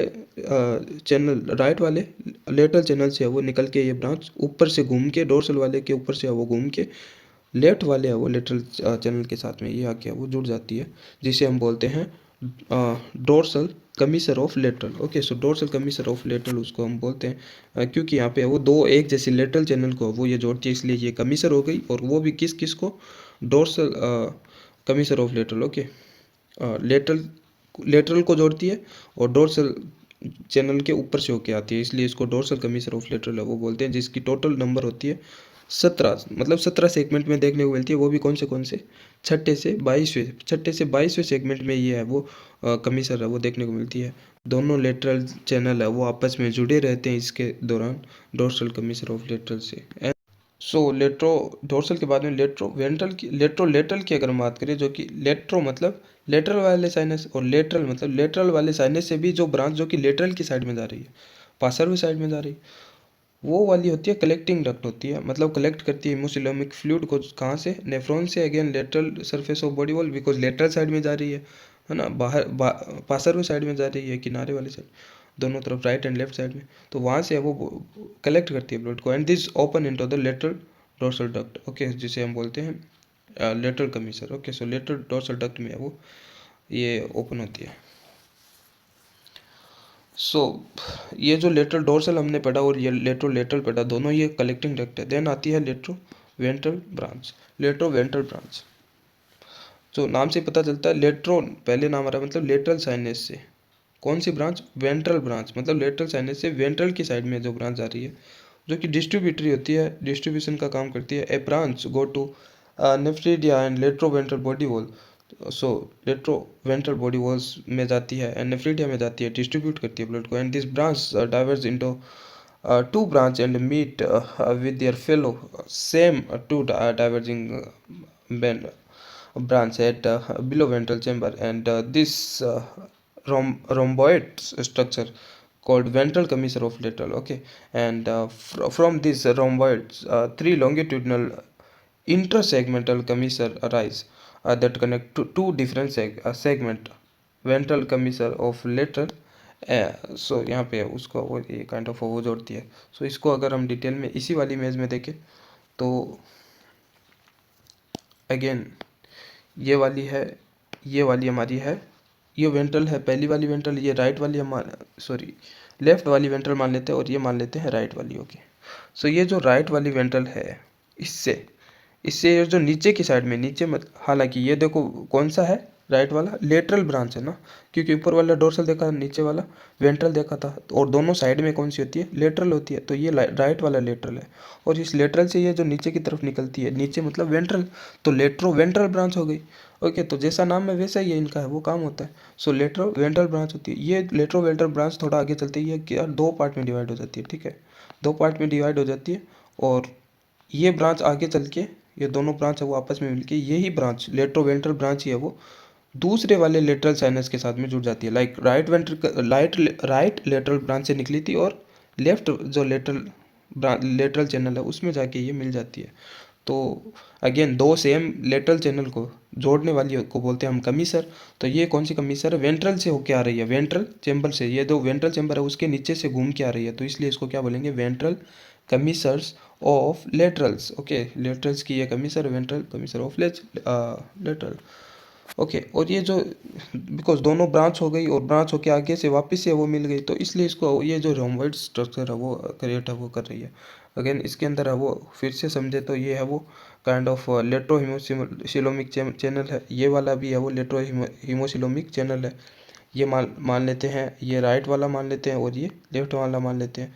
अगेन अभी हम लेफ्ट से स्टार्ट करते हैं, लेफ्ट से ये जो लेफ्ट लेटरल चैनल है इससे वो एक ब्रांच निकली। ओके, ये जस्ट निकलते ही, इससे जस्ट निकलते ही एक वो नेफ्रीडियल ब्रांच जाती है, जस्ट लेटरल ब्रांच से जस्ट इसकी जो वेंट्रल ब्रांच निकली, लेट्रो वेंट्रल ब्रांच निकलते ही है वो इससे क्या है, एक निकलती है, एक ब्रांच हो जाती है, एक अलग ही है वो जाती है नेफ्रीडिया की तरफ, नेफ्रीडियल ब्रांच। ओके, देन है वो जो लेट्रो वेंट्रल ब्रांच है वो आगे दो पार्ट में डिवाइड हो जाती है, जो कि हमने पीछे वाली इमेज में देखा। ओके, और ये जो दो पार्ट में डिवाइड हुई है वो आगे जाके वापस से है वो मिल जाती है, दोनों आपस में वापस से मिल जाती है, लेकिन उससे पहले जब ये रोम्बॉइड स्ट्रक्चर बनाती है ये पेंटागन, उसमें है वो ये अगेन है वो तीन ब्रांचेज है वो दोनों तरफ से है वो निकलती है। ओके, सो उनको है वो बोलते हैं लॉन्गिट्यूडनल इंटरसेगमेंटल कमीसर, उनको है वो बोलते हैं। ओके, सो तो इन्हें वो बोलते हैं लॉन्गिट्यूडनल इंटरसेगमेंटल है वो कमीसर बोलते हैं। एंड अगेन ये वापस से है वो आगे जाके है वो दूसरे वाले लेफ्ट से निकली है तो राइट वाले लेटरल चैम्बर में है वो ये जुड़ जाती है। तो ये वेंट्रल साइड से आ रही है, वेंट्रल चैनल की तरफ से मुड़ के आ रही है, तो इसको हम बोलते हैं ventral commissure of the laterals. Okay, and dorsal side में तो ये काइंड ऑफ जा रही है, जो हमने पहले ही देख लिया, dorsal commissure of laterals. Okay, फिर अगेन लास्ट में वो course of circulation of haemosystemic fluid आता है, तो ये जो फ्लो काइंड ऑफ है वो यहाँ पे वो दिखा रखा है। ठीक है, जैसे कि हमने बात की थी पहले, सबसे पहले डोर्सल साइनस की बात की थी, जिससे वो ब्रांच निकली थी डोर्सो इंटेस्टाइनल ब्रांच, जो कि किसको ब्लड ले जा रही थी, गट और वॉल को, इंटेस्टाइन की तरफ है वो ब्लड है वो काइंड ऑफ ले जा रही थी। ओके, फिर यहाँ पे वो डोर्सल से ही है वो हमने क्या देखा, तो डोर्सो लेटरल ब्रांच भी निकली थी। डोर्सो लेटरल ब्रांच है वो ऊपर की तरफ, जो दोनों तरफ ऊपर की साइड में दोनों तरफ वाली जो बॉडी वॉल होती है, लेटरल वाली बॉडी वॉल होती है, उसको ब्लड है वो ये पहुंचाती है, उसको ब्लड पहुंचाती है। देन तो ये सब है, और उसकी ही डोर्सल से ही है वो ये काइंड ऑफ नहीं। देन बाद में हमने है वो वेंट्रल साइनस देखा था। डोर्सल साइनस के बाद में हमने क्या देखा था, वेंट्रल साइनस देखा था। वेंट्रल साइनस से है वो अगेन है वो ब्रांच जा रही थी, नेफ्रिडियल ब्रांच। ठीक है, नेफ्रिडियल नेफ्रिडियल ब्रांच हो कि किसको ब्लड ले जा रही थी, नेफ्रिडिया के अंदर हमने देखा था कि एक काइंड ऑफ ब्रांच जा रही है वेंट्रल साइनस से, जो कि नेफ्रिडिया को है वो ब्लड है वो काइंड ऑफ वो ले जा रही है सॉरी। ओके, एक ब्रांच है वो जा रही थी abdomino dorsal and ventral branch. Okay, so ये जो कि है वो काइंड ऑफ गोनेट्स वगैरह को वो ब्लड है वो ये काइंड ऑफ वो प्रोवाइड है वो करती है। ओके, देन है वो हमने पढ़ा था lateral branches. Okay, so then हमें है वो ये है लेटरल साइनस। ओके, ये है लेटरल साइनस। सो लेटरल साइनस हमने देखा था, लेटरल साइनस में जो लेट्रोडोर्सल और लेट्रोलेटरल है वो ब्लड को रिसीव करता, कलेक्ट करता है, न कि डिलीवर करता है। ठीक है, तो जो लेट्रोडोर्सल ये तो ब्लड कलेक्ट करता है फ्रॉम द बॉडी वॉल्स, वो बॉडी वॉल्स जिसको ब्लड किसने दिया था, डोर्सल साइनस ने। डोर्सल साइनस की डोर्सोलेटरल जो ब्रांच थी, उसने जो बॉडी वॉल को जो ब्लड दिया था, वहाँ से उसको कलेक्ट कौन करता है, लेटरल साइनस का ही, लेटरल ब्रांच का ही, लेटरल साइनस से ही एक जो ब्रांच निकलती है लेट्रोडोर्सल ब्रांच, है ना, ऊपर की तरफ। अगेन अभी हमने है वो देखा ये जो है वो लेट्रोडोर्सल है। ओके, ये तो लेटरल काइंड ऑफ ये यहाँ पे हम बात कर सकते हैं, ये लेट्रोडोर्सल है, ये वाली ब्रांच है वो बॉडी वॉल की तरफ से है वो काइंड ऑफ ब्लड ला रही है, तो ये वाली है वो कलेक्टिंग है, ये यहाँ पे है वो देखने को मिलती है। अगेन जो डोर्सो इंटेस्टाइन, डोर्सल में हमने देखा था डोर्सो इंटेस्टाइन, जो कि इंटेस्टाइन को ब्लड है वो प्रोवाइड कर रही थी, तो वहाँ से गट वाल की तरफ से वापस से उसको ब्लड को कलेक्ट कौन करती है, लेट्रोडोर्सल। ठीक है, अगेन वहीं से भी है वो लेट्रोडोर्सल है वो, वहाँ से भी ब्लड है वो कलेक्ट करती है, लेटरल साइनस में ले आती है। और लेटरल जो गोनेट्स, वेंट्रल साइनस जो कि गोनेट्स को है वो ब्लड दे रही थी, वहाँ से वापस से रिसीव कौन करता है, वहाँ से वापस से रिसीव करता है लेटरल की जो लेटरल साइनस की जो लेटरल ब्रांच थी, लेटरल ब्रांच, वो कलेक्ट करके वो लेटरल साइनस में है वो कलेक्ट करके वो ब्लड लाती है। और जो नेफ्रीडिया को वेंट्रल साइनस से जो नेफ्रीडिया की तरफ ब्लड आया था, डिस्ट्रीब्यूट तो कर दिया गया था, लेकिन कलेक्ट है वो लेटरल वाली करती है लेटरल साइनस में, एंड देन है वो कलेक्ट करके यहाँ पे है वो लेट्रो वेंट्रल जो चैनल है वहाँ से एक ब्रांच निकलती है, जो कि कमीसर वगैरह बनाती है, ventral commissure of the laterals, and latero ventral जो कि कमीसर एक बनाती है। ओके, देन वहाँ से वो ये काइंड ऑफ वो डिस्ट्रीब्यूट भी इनको वापस है वो कर सकती है। ओके, एंड ये सब वो फ्लो वो देखने को मिलता है। And then dorsal commissure of lateral की जो kind of dorsal commissure of lateral, ये भी है वो काइंड ऑफ वो यहाँ पे है वो लेटरल चैनल के साथ में ये कनेक्शन है वो ये बनाती है, बना के वो देखने को मिलती है।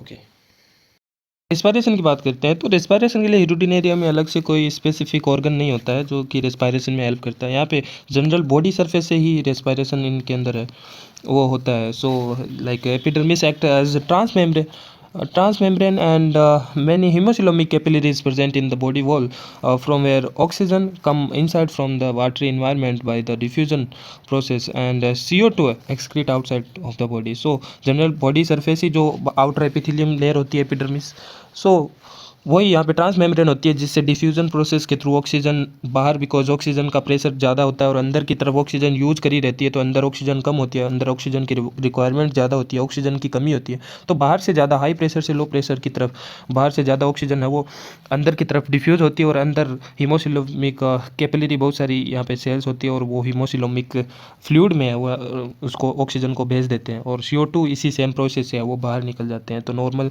सिंपल प्रोसेस होता है। देन आता है एक्सक्रीटरी सिस्टम ऑफ यूरिनेरिया। सो यूरिनेरिया के बारे में अगर एक्सक्रीटरी सिस्टम बात करें तो वहाँ पे एक्सक्रीटरी ऑर्गन पाया जाता है नेफ्रीडिया, जो कि आप ट्यूबुलर नेफ्रीडिया इस डायग्राम में आप देख सकते हो, इस प्रकार का नेफ्रीडिया पाया जाता है। ठीक है, तो जिसमें ये है टेस्टिकुलर नेफ्रीडिया, जो कि टेस्टिस के साथ में थोड़ा एसोसिएटेड रहता है।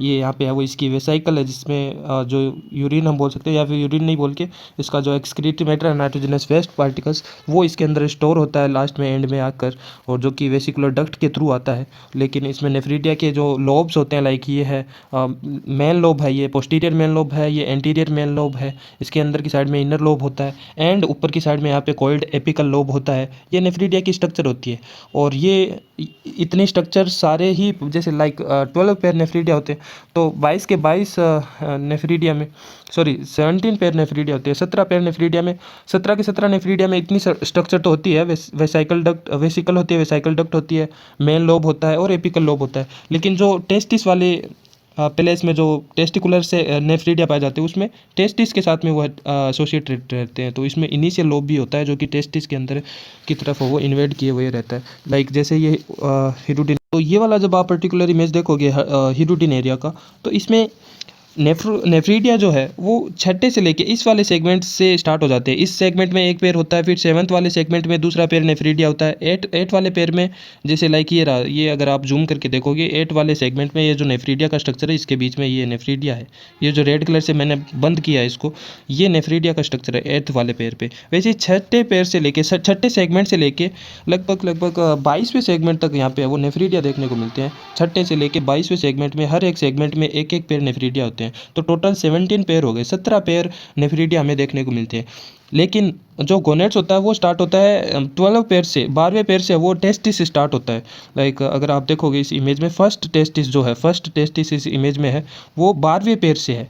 ठीक है, और बिकॉज 11वें पेयर तक टेस्टिस नहीं है, तो 11वें पेयर में 11वें सेगमेंट में यूरिनेरिया के 11वें सेगमेंट में ये जो नेफ्रीडिया पाया जाता है, उस नेफ्रीडिया को बोलते हैं, बिकॉज ये टेस्टिस से पहले वाले सेगमेंट में है, तो प्री टेस्टिकुलर्स नेफ्रीडिया बोलते हैं। वैसे ही 10वें वाले सेगमेंट में जो नेफ्रीडिया होते हैं उनको बोलते हैं, उनको भी प्री टेस्टिकुलर नेफ्रीडिया बोलते हैं, 9वें वाले को भी, 8वें वाले को, 7वें वाले को, 6ठे वाले को भी। सो इस प्रकार से छठे से 11वें तक 6 पेयर है वो प्री टेस्टिकुलर नेफ्रीडिया पाए जाते हैं, और 12वें से लेके 22वें तक, बिकॉज 12वें से लेके 22वें तक टेस्टिस पाया जाता है हर एक सेगमेंट में, तो वहाँ पे पाए जाने वाले नेफ्रीडिया को बोलते हैं टेस्टिकुलर नेफ्रीडिया। सो टेस्टिकुलर नेफ्रीडिया से स्टार्ट करते हैं हम अपना जो टेस्टिकुलर नेफ्रीडिया से स्टार्ट करते हैं, तो दो प्रकार के होते हैं, टेस्टिकुलर और प्री टेस्टिकुलर। टेस्टिकुलर से स्टार्ट करते हैं, जो कि 11 पेयर होते हैं टोटल, 12वें सेगमेंट से लेके 22वें सेगमेंट तक, 12 से 22वें सेगमेंट, इस वाले सेगमेंट में जो नेफ्रीडिया पाए जाते हैं 11 पेयर नेफ्रीडिया, उन्हें हम बोलते हैं टेस्टिकुलर नेफ्रीडिया, जो कि रिलेटेड होते हैं टेस्टिस सेक से। टेस्टिस सेक के अंदर इसका इनिशियल लोब है वो यहाँ पे देखने को मिलता है हमें। सो स्ट्रक्चर की अगर बात करें, स्ट्रक्चर ऑफ टेस्टिकुलर नेफ्रीडिया, सो यहाँ पे इसकी शेप की अगर बात करें, हॉर्स शू शेप की, घोड़े की नाल के आकृति की इसकी शेप होती है, और can be divided into 6 part, इसको 6 पार्ट्स में हम डिवाइड कर सकते हैं। इसमें हमने देखा इमेज में मेन लोब होता है, वेसाइकल होता है जहाँ पे स्टोर होता है, वेसिकल डक्ट होता है, एंड इनर लोब होता है, एपिकल लोब होता है, एंड इनिशियल लोब होता है। देन पेरी नेफ्रोस्टोमियल एम्पुला भी हम देखेंगे, टेस्टिकल सेक में हम देखेंगे, सीलियरी ऑर्गन भी होगा वहाँ पे। सो मेन लोब की अगर हम बात करें, मेन लोब अभी हमने देखा पोस्टीरियर और एंटीरियर मेन लोब्स थे, तो वही है वो हॉर्स शू शेप के हमें देखने को मिल रहे थे, जो कि नेफ्रीडिया का पार्ट था, जो कि ये वाला हॉर्स शू शेप का इस प्रकार से हॉर्स शू शेप है ये, इसीलिए इसको हॉर्स शू शेप बोलते हैं। ओके, एंड ये लोकेटेड रहता है at the lateroventral and mid part of crop caeca. जो क्रॉप सिका हमने डाइजेशन में देखी थी, जो इंटेस्टाइन के ऐसे आउट ग्रोथ था क्रॉप सिका, उसके वहाँ पे लेटरल साइड में, और वो भी नीचे की साइड में है ना, वेंट्रल साइड में, और मिड वाले पार्ट में क्रॉप सिका के वहाँ पे ये इसकी लोकेशन होती है। And made up of 2 part, anterior limb of main lobe and posterior limb of main lobe, ये 2 एंटीरियर और पोस्टीरियर इसके लोब होते हैं, लिम्ब होते हैं। Then made up of polyhedral cells, है ना, तो बहुफलकीय कोशिकाओं कोशिकाओं से ये मिलकर बनता है। मेन लोब पूछा जा सकता है कैसे बनता है, तो पॉलीहेड्रल सेल्स से है वो मिलकर बनता है। A vesicular duct arise from inner surface of anterior limbs, है ना। तो वेसिकुलर डक्ट कहाँ से अराइज होती है, इसकी जो एंटीरियर लोब है उसके इनर सरफेस से। यहाँ पे ये रही वेसिकुलर डक्ट, जो कि ये रही देखो, ये वाला एंटीरियर वाला पार्ट है, इससे ये वाली जो है वेसिकुलर डक्ट है ये अराइज होती है एंटीरियर लिम्ब से, ठीक है, जो कि वेसाइकल में जाती है लास्ट में, जो सेक लाइक स्ट्रक्चर होता है वहाँ पे। And vesicle and vesicular duct क्या होती है, vesicular duct open into sac like structure called vesicle.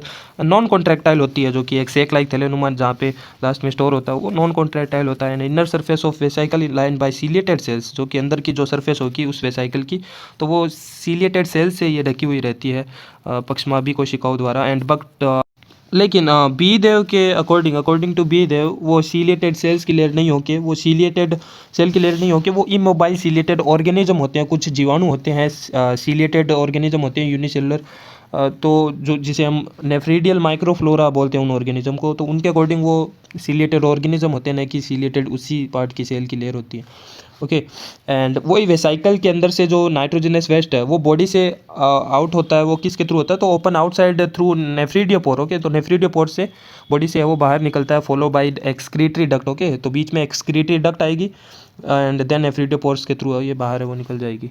So and at the junction of excretory duct and vesicle sphincter muscles are present that are contractile. Okay, so like इसके हम बात कर रहे हैं, तो ये है वेसाइकल डक्ट, इससे है वो नाइट्रोजनस वेस्ट लास्ट में यहाँ पे आया, और यहाँ से ये जो नॉन कॉन्ट्रैक्टाइल थैलेनुमा स्ट्रक्चर है जिसके अंदर सीलिएटेड सेल्स की लेयर होती है, और ये है बाद में एक्सक्रीटरी डक्ट में आता है। एक्सक्रीटरी डक्ट से होकर ये नेफ्रीडियोपोर्स के थ्रू है वो शरीर से बाहर है वो नाइट्रोजनस वेस्ट है वो निकाल दिया जाता है, और यहाँ पे है वो स्फिंक्टर होता है जो कि इसको कंट्रोल कर सकता है ओपनिंग और क्लोजिंग को। देन आता है इनर लोब।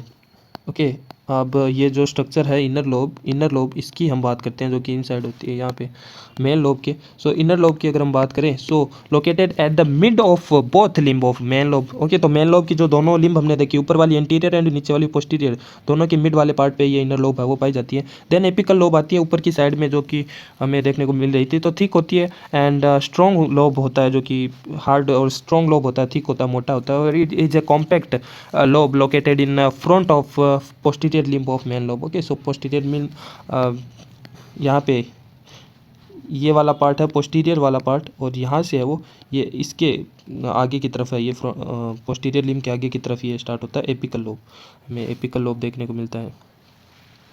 एंड इसका जो एंटीरियर पार्ट है वो फोल्डेड होता है, आगे से हमने देखा ना घुमा हुआ होता है, मुड़ाव होता है, यहाँ पे फोल्डेड होता है। एंड इनिशियल लोब की अगर हम बात करें, सो इनिशियल लोब है वो लॉन्ग होता है, थिन होता है और ट्रांसपेरेंट होता है, ठीक है, लंबा होता है इनिशियल लोब, पतला होता है और ट्रांसपेरेंट होता है, पारदर्शी होता है। ट्यूबुलर स्ट्रक्चर होती है एक, coiled around apical lobe, apical lobe के चारों तरफ, जो ऊपर हमने अभी एपिकल लोब के बारे में बात करें उसके चारों तरफ ये घूमी हुई भी रहती है। And anterior part is blind and penetrate into testicle sex, इसका एंटीरियर पार्ट है आगे वाला पार्ट, जो कि बंद रहता है आगे से, ऐसा नहीं है कि कंटिन्यू रहता है, आगे से वो बंद रहता है और ब्लाइंड रहता है, और जो कि टेस्टिस के अंदर है वो टेस्टिस सेक जो होता है, टेस्टिस सेक उसके अंदर पेनिट्रेट किया हुआ रहता है, घुसा हुआ रहता है उसके अंदर। And near perinephrostomial ampulla and posterior part of joint with main lobe. Okay, so इसका पोस्टीरियर पार्ट है वो मेन लोब के साथ में कनेक्टेड रहता है, और एंटीरियर पार्ट है वो टेस्टिक सेक के बारे में। लाइक हम इस वाले, अब हम बात कर रहे हैं इनिशियल लोब का। सो ये एपिकल लोब हमने बात किया कि ये फोल्डेड रहता है, और यहाँ से हमने बात की कि इनिशियल लोब ये रहा। इनिशियल लोब हमने कहा कि इसके एपिकल लोब के ऐसे चारों तरफ ये मुड़ा हुआ रहता है, इस प्रकार से कॉइल्ड रहता है, ठीक है, ये कॉइल्ड रह रहा है, ये है इनिशियल लोब। और ये हमने कहा कि इसका एंटीरियर एंड है वो आगे से बंद रहता है ना, ब्लाइंडेड रहता है।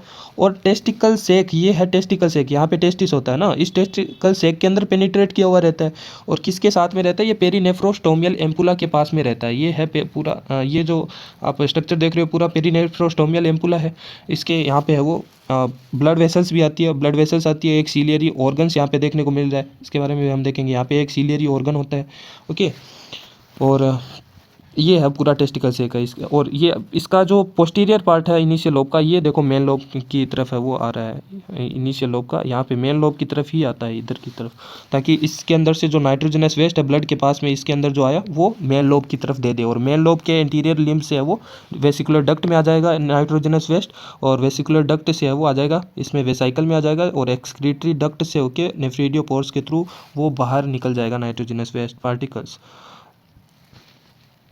अब बात करते हैं पेरिनेफ्रोस्टोमियल एम्पुला क्या होता है। अभी अभी हमने इमेज देखा जिसके अंदर सीलिएटेड ऑर्गन था। ओके, सो सीलिएटेड ऑर्गन क्या है, in every testis sac perinephrostomial ampulla presents. Okay, हर एक टेस्टिस सेक में पेरिनेफ्रोस्टोमियल एम्पुला वाली स्ट्रक्चर जो हमने देखी वो प्रेजेंट होती है, and made up of differentiated part of coelom. Okay, so coelom का ही डिफरेंशिएटेड पार्ट है ये, सिलोम ही रिड्यूस होकर ये वाला पार्ट बनाती है, पेरिनेफ्रोस्टोमियल एम्पुला हो गया और ये सब।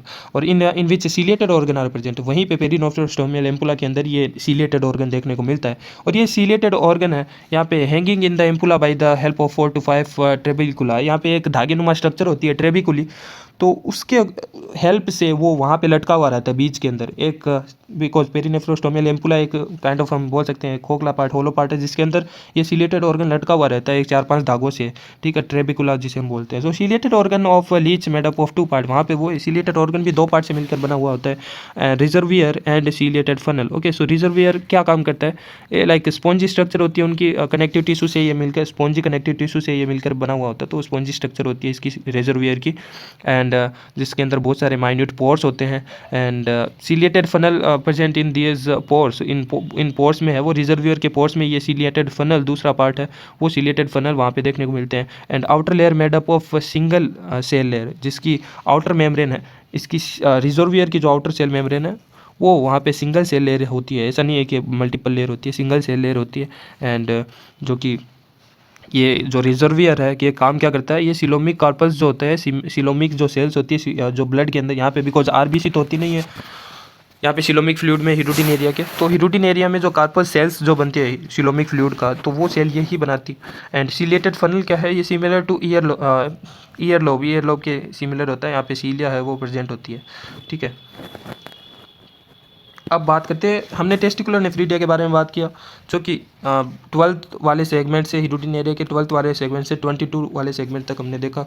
लेकिन अब जो प्री टेस्टिकुलर नेफ्रीडिया, जो कि नेफ्रीडिया जो टेस्टिस वाले सेगमेंट से पहले वाले, मतलब 6 से 11वें सेगमेंट में ये प्री टेस्टिकुलर नेफ्रीडिया पाए जाते हैं। टोटल 6 पेयर हो गए, एंड ये बिल्कुल ही टेस्टिकुलर नेफ्रीडिया के बिल्कुल ही सेम ही होते हैं स्ट्रक्चर, बस उसमें यहाँ पे हमने जो इनिशियल लोब देखा था वो वहाँ पे है वो नहीं, तो because testis are absent, testis नहीं होता है, तो this segment so in this segment so nephrostomial ampulla and ciliated organ are also absent. Okay, so ciliated organ और पेरीनेफ्रोस्टोमियल वो ऑर्गन एब्सेंट होते हैं, प्लस में जो इनिशियल लोब है वो वहाँ पे टेस्ट, बिकॉज टेस्टिस सेक ही नहीं है, तो टेस्टिस सेक में पेनिट्रेट भी वो नहीं किए हुए रहता है। अब बात करते हैं मैकेनिज्म ऑफ एक्सक्रीशन की। So urea and ammonia as a nitrogenous waste particle, वहाँ पे nitrogenous as a nitrogenous waste urea and ammonia होता है, जो कि लास्ट में वेसाइकल में कलेक्ट होता है, वेसाइकल से एक्सक्रीटरी डक्ट से होकर नेफ्रीडियोपोर्स से बाहर, शरीर से बाहर निकलता है urea and ammonia. And these are many branch haemocoelomic vessels are present in nephridia. So nephridia के अंदर जो हमने नेफ्रीडिया की स्ट्रक्चर देखी अभी इमेज में, सो उसमें बहुत सारी ब्रांच हीमोसिलोमिक वेसल्स आती है, और जिससे वो नाइट्रोजनस का एक्सक्रीशन वो नेफ्रीडिया के अंदर ले लिया जाता है। So gland cell of nephridia observe nitrogenous waste, वहाँ पे बहुत सारी ग्लैंड सेल्स होती है नेफ्रीडिया के अंदर, वो ग्लैंड सेल्स है वो ब्लड से, ब्लड नहीं बोल के हिमोसिलोमिक जो फ्लूइड होता है हिडूटिन एरिया का, उस हिमोसिलोमिक फ्लूइड से वो ग्लैंड सेल्स, नेफ्रीडिया की जो ग्लैंड सेल्स होती है वो अपने अंदर है वो नाइट्रोजनस वेस्ट है वो अंदर ले लेती है, और उसको वेसिकुलर डक्ट के थ्रू वेसाइकल में भेज देती है। So from haemocoelomic fluid and drop into nephridial duct. Okay, so haemocoelomic fluid से वो नेफ्रीडियल डक्ट में आ जाता है, and from where they reach to vesicle by vesicular duct and excrete out from the body by nephridiopore time to time, and this are also help in osmoregulation, ये body की osmoregulation में भी ये help करते हैं। Image जो हमने पहले टेस्टिकुलर नेफ्रीडिया देखा था, जो कि टेस्टिकुलर नेफ्रीडिया में हमने पेरीनेफ्रोस्टोमियल एम्पुला देखा था, जिसमें हमने सीलिएटेड ऑर्गन देखा था, और जिसमें हमने रिजर्वियर देखा था एंड फनल देखा था। ओके, तो सीलिएटेड फनल देखा था, तो ये रिजर्वियर है, ये रिजर्वियर में जो पोर्स होते हैं, पोर के अंदर हमने क्या देखा था, जो सीलिएटेड फनल देखा था, उसका ये इमेज है सीलिएटेड फनल। ऐसे बहुत सारे सीलिएटेड फनल्स होते हैं जिसके अंदर न्यूक्लियस होते हैं एंड ऐसे सीलियाज होते हैं, ऐसे ज्वाला कोशिका जैसी होती है जो कि प्लेटी हेलमिंथेस में पाई जाती है। फ्लेम सेल्स जो कि एक्सक्रीशन का काम करती है उनमें, वैसे ही कुछ इसमें सेल्स होती है। ये देखो सीलिया जैसी उसके अंदर स्ट्रक्चर होती है, न्यूक्लियस होता है। और ये वाली जो हमने देखी थी एक यूनिसेलुलर लेयर होती है, एक कोशिकीय लेयर होती है रिजर्वियर की, तो वो यहाँ पे ये लेयर भी देखने को मिल रही है।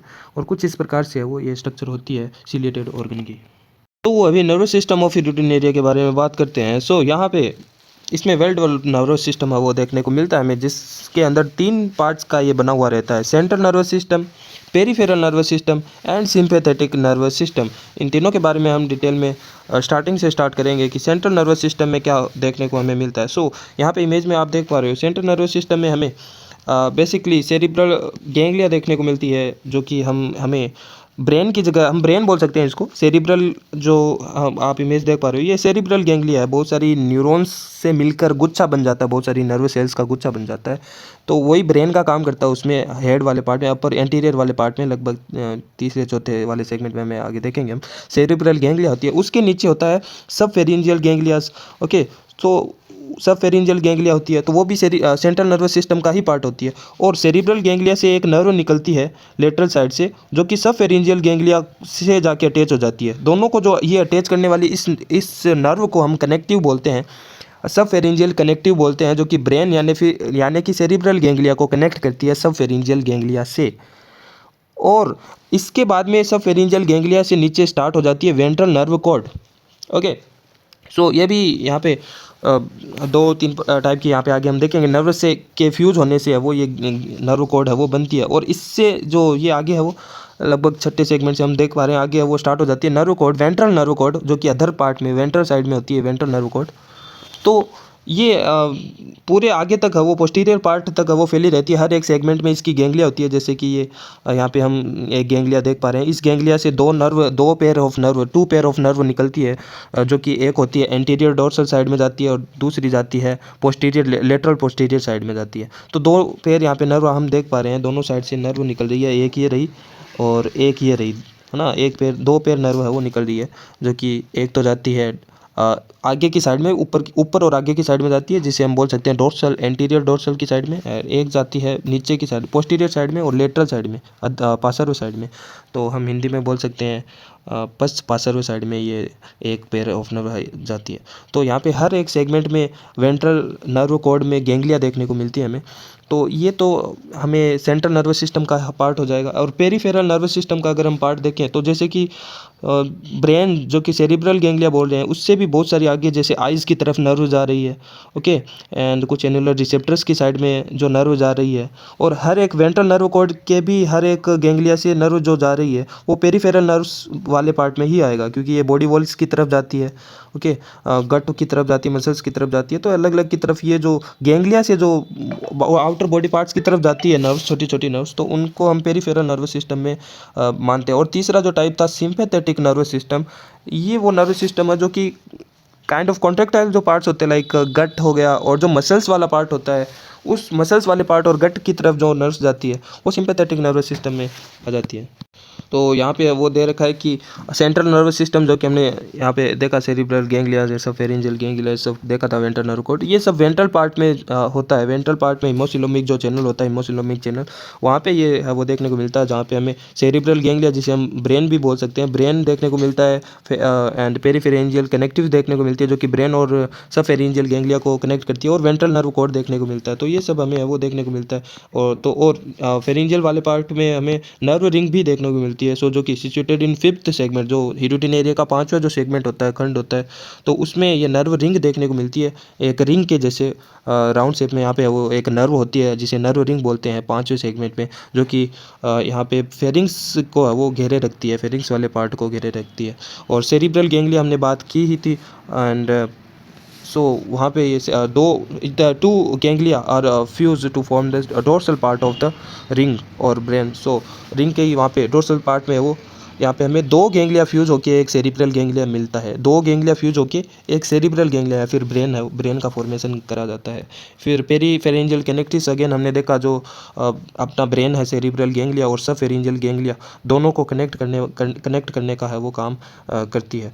तो ये हमने है वो देखा, जो कि ऑब्वियसली दो होगी यहाँ पे, लेटरल साइड से वो कनेक्ट करेगी। एंड सब फेरेंजियल गेंगलिया देन बाद में आती है यहाँ पे, जो कि शेप उसकी ट्रायंगुलर शेप होती है। और चार यहाँ पे 4 पेयर ऑफ एम्ब्रियोनिक गेंगलिया उसके फ्यूज़ होने से ये वेंट्रल पार्ट में है वो देखने को मिलती है। नर्व रिंग होती है उसके वेंट्रल साइड में, ये सब फेरेंजियल गेंगलिया होती है जो कि 4 गेंगलिया के फ्यूज़ होने से बनती है। और नर्व रिंग के डोर्सल साइड में हमने सेरिब्रल गेंगलिया देखी थी, जो कि हमें 2 गेंगलिया के फ्यूज़ होने से मिलकर बनती है और दोनों को कनेक्ट करने वाली है पेरीफेरेंजियल कनेक्टिव्स होती है। देन हमें है वो वेंट्रल नर्व कॉर्ड आ जाती है सब फेरेंजियल गेंगलिया से पोस्टीरियर साइड में, पूरी बॉडी पार्ट्स में है वो वेंट्रल नर्व कॉर्ड है वो चलती है, जो कि 2 नर्व से है वो मिलकर बनती है, राइट एंड लेफ्ट। ओके, जिसके चारों तरफ एक सीट की कवरिंग होती है और ये पीछे बैकवार्ड तक है वो चलती है सब फेरेंजियल गेंगलिया से वेंट्रल साइड में होती है नीचे की साइड में, और गट के भी नीचे की साइड में होती है, और जो कि वेंट्रल साइनस को क्लोज किए हुए रहती है। जो वेंट्रल हिमोसिलोमिक जो साइनस हमने देखा था जिसके अंदर हिमोसिलोमिक फ्लूइड ट्रेवल करता है, वो इसी वेंट्रल नर्व कॉर्ड के अंदर की तरफ होती है। ओके, एंड और इस वेंट्रल नर्व कॉर्ड में हमने देखा कि हर एक सेगमेंट में लगभग छठे से 26वें 6 to 26 सेगमेंट वाले छठे सेगमेंट से हीरुडिन एरिया के 26वें सेगमेंट में हर एक सेगमेंट में यहाँ पे गेंगलिया देखने को मिलती है। उस वेंट्रल नर्व कॉर्ड में गेंगलिया देखने को मिलती है, नर्व सेल्स के गुच्छक देखने को मिलते हैं। तो वो टोटल यहाँ पे हो गए ऑलमोस्ट, यहाँ पे लिख रखा है 21 गेंगलिया है वो छठे से लेकर 26वें सेगमेंट में 21 गेंगलियाज है वो देखने को मिलती है। और यहाँ पे है वो दे रखा है first annulus and terminal ganglionic mass is the largest. So जो लास्ट वाला जो गेंगलिया होगा वो सबसे बड़ा गेंगलिया होगा, साइज में सबसे बड़ा होता है, जो कि fusion of 7 pair of embryonic ganglia, जो कि 7 एम्ब्रियोनिक गेंगलिया से मिलकर बनता है। तो हमने 4 गेंगलिया से मिलके बनने वाला सब फेरेंजियल गेंगलिया देखा था, 2 गेंगलिया से मिलकर ब्रेन देखा था, लेकिन ये इसका जो वेंट्रल नर्व कॉर्ड के जो टर्मिनल पार्ट पे जो गेंगलिया होता है वो 7 पेयर है वो एम्ब्रियोनिक गेंगलिया से मिलकर वो बनता है। फिर आ जाता है peripheral nerve system of leech या फिर हीरुडिन एरिया, जो कि हमने देखा कि ब्रेन से भी कुछ नर्व्स आ रही थी, वेंट्रल नर्व कॉर्ड से भी कुछ नर्व्स आ रही थी। ओके, सो ब्रेन से यहाँ पे जा रही थी आइज़ की तरफ। ओके, सो फर्स्ट पेयर है वो आई की तरफ ही जाता है, 5 पेयर आई हमने देखा था। ओके, एंड वॉल्स की तरफ जाता है, बॉडी वॉल्स की तरफ जाता है, एंड देन बक्कल चैम्बर की तरफ आता है। सब फेरेंजियल गेंगलिया भी है वो यहाँ पे फर्स्ट पे, जो देखो 5 पेयर होती है आइज़ की, तो उसमें 5 पेयर आइज़ में से फर्स्ट पेयर आइज़ है वो फर्स्ट पेयर आइज़ की तरफ नर्व जाती है ब्रेन की तरफ से, लेकिन जो बची हुई 2 से 5 पेयर आइज़ है उनकी तरफ नर्व जाती है सब फेरेंजियल गेंगलिया से। ओके, सो 5 पेयर है वो आइज़ होती है, 5 में से 1 पेयर है वो आइज़ की तरफ नर्व्स जाती है ब्रेन से, और बाकी बची हुई rest of 4 pair of eyes वहाँ पे नर्व जाती है सब फेरेंजियल गेंगलिया से। ओके, और सब फेरेंजियल गेंगलिया से आइज़ की तरफ तो जाती है ही, देन बक्कल फ्लोर की तरफ भी नर्व आती है, देन बॉडी वॉल की तरफ जाती है, एंड सेगमेंटल रिसेप्टर जो कि फोटो रिसेप्टर ही होती है वो भी, एंड तो वहाँ पे भी है वो ये देखने को मिलती है। एंड वेंट्रल नर्व कॉर्ड में हमने देखे थे 2 पेयर हमें देखने को मिल रहे थे, anterior dorsal and posterior lateral nerve, वहाँ पे हर एक गेंगलिया से नर्व निकल रही थी, तो वो भी पेरिफेरल नर्व सिस्टम में आती है। और जिसमें से जो एंटीरियर डोर्सल में भी एंटीरियर लेटरल है वो बॉडी वॉल की तरफ है वो जाती है नर्व्स, एंड नेफ्रीडिया की तरफ जाती है, रिप्रोडक्टिव ऑर्गन्स की तरफ जाती है, एंड रिसेप्टर्स की तरफ जाती है। एंड जो पोस्टीरियर डोर्सल है, पोस्टीरियर डोर्सल जो नर्व्स है वो वहाँ पे बॉडी वॉल्स की तरफ आती है नर्व्स, एंड विसरल ऑर्गन्स वगैरह जो है उसकी तरफ जाती है। मसल्स जो है वहाँ पे जो कि सिंपैथेटिक सिस्टम में भी आ जाता है, तो वहाँ की तरफ ये नर्व जाती है, एंटेस्टिक सेक में है वो जाती है। फिर sympathetic nerve system again muscles layer, body walls and gut walls की तरफ है वो यहाँ पे है वो जाती है, जो कि कनेक्टेड रहती है पेरीफेरेंजियल नर्व रिंग से, एंड सिंपैथेटिक नर्व सिस्टम यहाँ पे है वो देखने को मिलता है। एंड देन बाद में रिसेप्टर्स आते हैं बहुत सारे, जो कि हमने रिसेप्टर वीडियो की शुरुआती में ही देख लिया था। एंड 4 टाइप के है वो रिसेप्टर देखने को मिलते हैं। आइज़ देखने को मिलता है, आइज़ में हमने देखा था कि 5 पेयर है वो आइज़ के देखने को मिलते हैं।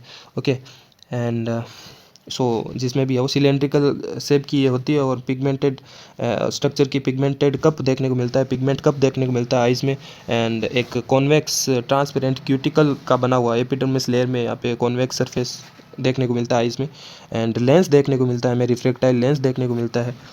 जो कि बहुत सारे है वो लॉन्गिट्यूडनल रो में है वो लेंस देखने को मिलते हैं आइज़ के अंदर। और ये आइज़ फोटो रिसेप्टर होते हैं। प्रोबेबली इमेज को तो नहीं बना सकती है, लेकिन लाइट एंड डार्कनेस को है वो ये सेंस कर सकती है। एंड ऑप्टिक नर्व अगेन हमने देखा था कि पहली पैर आँख की जो आइज़ की जो पहली पैर है वहाँ पे है वो नर्व्स जाती है, optic nerves from cerebral ganglia. And जो रेस्ट ऑफ 4 आइज़ है, 4 पेयर ऑफ आइज़ है, वहाँ पे नर्व जाती है फ्रॉम सब फेरिंजियल गैंग्लिया से। एंड देन सेगमेंटल रिसेप्टर, इसके बारे में भी हमने बात कर ली थी, ये कहाँ कहाँ पाए जाते हैं। एंड अगेन ये सेगमेंटल गैंग्लिया जो है ये टेक्टाइल नेचर की होती है, टेक्टाइल सेल होती है, मीन्स ये टच वगैरह को, प्रेशर वगैरह को सेंस ये कर सकती है। और अगेन फोटो रिसेप्टर भी ये काम करती है। और यहाँ पे 2 टाइप की सेल्स देखने को मिलती है, टेक्टाइल और टेंगो रिसेप्टर तो होता ही है इसमें। एंड टेक्टाइल और टेंगो टाइप के वो रिसेप्टर होते हैं इसमें। टेक्टाइल मतलब टच और प्रेशर को भी सेंस कर सकता है, और फोटो रिसेप्टर मतलब यहाँ पे लाइट को भी सेंस कर सकता है, लाइट का प्रेजेंस और एब्सेंस को। एनुलर रिसेप्टर ये भी टेक्टाइल नेचर का ही होता है सेम। एंड इसका भी पोजीशन हमने वो देख ही लिया था शुरुआती में, ये लगभग 36 नंबर के होते हैं। इसके रिसेप्टर के नंबर होते हैं 36, जिसमें से 18 है वो डोर्सल साइड में होते हैं और 18 वेंट्रल साइड में होते हैं। तो टोटल कुल मिला के इनके नंबर होते हैं 36 एनुलर रिसेप्टर के। एंड पूरी बॉडी पार्ट पे है वो फ्री नर्व एंडिंग देखने को मिलती है एपिडर्मिस के पार्ट्स में। एंड एपिडर्मिस पे यहाँ पे है वो हर एक नर्व कोड में, जो वेंट्रल नर्व कोड से जो गैंग्लिया से जो नर्व आ रही है एपिडर्मिस की साइड में, तो वहाँ पे नर्व एंडिंग देखने को मिलती है, जो कि यहाँ पे हेल्प करती है detect chemical change in water. तो वाटर में जो केमिकल चेंजेस होता है उसको डिटेक्ट करने में ये हेल्प करती है फ्री नर्व एंडिंग। तो यहाँ पे ये नर्व सिस्टम था। सो अब बात करते हैं reproductive system in hirudinaria in leech. So the leech is hermaphrodite. तो लीच हर्माफ्रोडाइट है, मोनोसियस है, means male sex and female sex दोनों है वो एक ही बॉडी के अंदर प्रेजेंट होते हैं। फिर भी उनमें ऑटो फर्टिलाइजेशन नहीं होता है, but auto fertilisation does not take place. Means उसी हिरुडिनेरिया की एक सिंगल बॉडी का उसी से है वो बना हुआ स्पर्म उसी बॉडी के अंदर बना हुआ ओवम को फर्टिलाइज नहीं कर सकता है। दूसरा एक हिरुटिनेरिया होगा जिससे स्पर्म है वो ट्रांसफर होके किसी पहले है वो हिरुटिनेरिया के अंदर आएगा और वो एक दूसरे के है वो फर्टिलाइजेशन है वो करते हैं। क्रॉस फर्टिलाइजेशन हम बोल सकते हैं उसको, क्रॉस फर्टिलाइजेशन अकर। Okay, so male reproductive system में क्या क्या होता है वो देखते हैं parts. So the male reproductive system consist of testis enclose in testis से, एक टेस्टिस होता है जो कि टेस्टिक से के अंदर होता है बंद। एंड वासा एफ्रेंसिया होता है, देन डेफरेंसिया होता है, देन एपिडिडाइमिस आती है, देन एक इजैकुलेटरी डक्ट आती है दोनों तरफ से। एंड उससे वो स्पर्म है वो एट्रियम के अंदर एक थैलेनुमा स्ट्रक्चर होती है जैसे कि यूरिनरी ब्लैडर, उसमें आ जाता है। And the male genital pore, then penis के थ्रू, मेल जेनाइटल पोर्स के थ्रू पेनिस बाहर आता है और उसके थ्रू है वो स्पर्म है वो बाहर इजैकुलेट हो जाता है। Then the testis sac are 11 pair, 1 pair in each segment. Okay, so 11 pair ये हमने पहले भी देखा, 11 पेयर टेस्टिस के होते हैं एंड पेयर होते हैं मतलब दोनों साइड में होते हैं।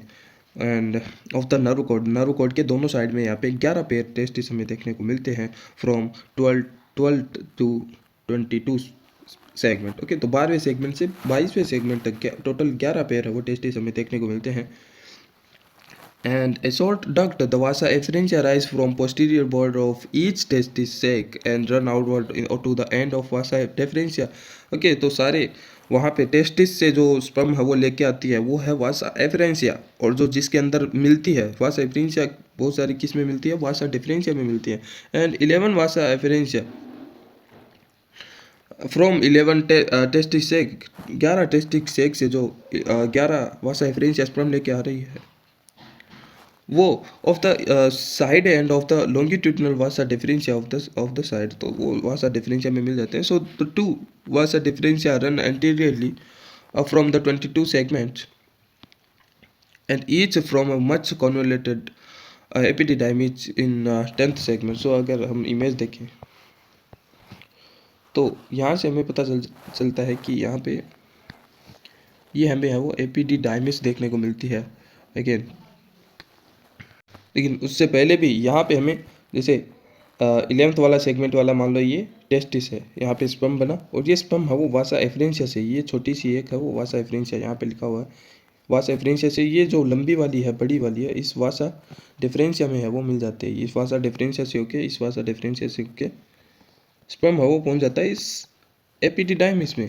यहाँ पे इसको हम एपिडिडाइमिस बोल रहे हैं, और इस एपिडिडाइमिस से है वो स्पर्म जो कि 10th वाले सेगमेंट से होता है। तो सारे के सारे टेस्टिस जो कि 11 से लेके 22 वाले सेगमेंट में है, वो सारे के सारे टेस्टिस से स्पर्म वासा एफिरेंसिया से होके एक लॉन्गिट्यूडनली जो कि पूरी बॉडी नीचे से वो ऊपर 10वें वाले सेगमेंट में एपिडिडाइमिस तक है वो स्पर्म लाने का काम करती है, जिसे हम बोल रहे हैं वासा डिफरेंशिया। उस वासा एफिरेंसिया से वासा डिफरेंशिया में स्पर्म आ जाता है, और वासा डिफरेंशिया से यहाँ पे एपिडिडाइमिस में आके है वो मिल जाता है। इस एपिडिडाइमिस से देन स्पर्म है वो इस इजेकुलेटरी डक्ट में आ जाता है। इस इजेकुलेटरी डक्ट से वो स्पर्म यहाँ पे आ जाता है इस थैलेनुमा स्ट्रक्चर जिसे एट्रियम बोलते हैं, उससे वहाँ पे इस पेनिस वाले पे आ जाएगा। ये पेनिस पे है वो स्पर्म आ जाएगा, और ये पेनिस है वो मेल जेनाइटल पोर जो होता है उसके थ्रू है वो बाहर निकल सकता है, प्रोटेस्टेबल होता है, मतलब बाहर निकल सकता है, और वहाँ पे है वो ट्रांसफर कर देता है। और जो स्पर्मेटोजोआ है जो कि टेस्टिक सेक से निकले हैं वासा एफिरेंसिया में, उसे स्पर्मेटोजोआ बोलते हैं। लेकिन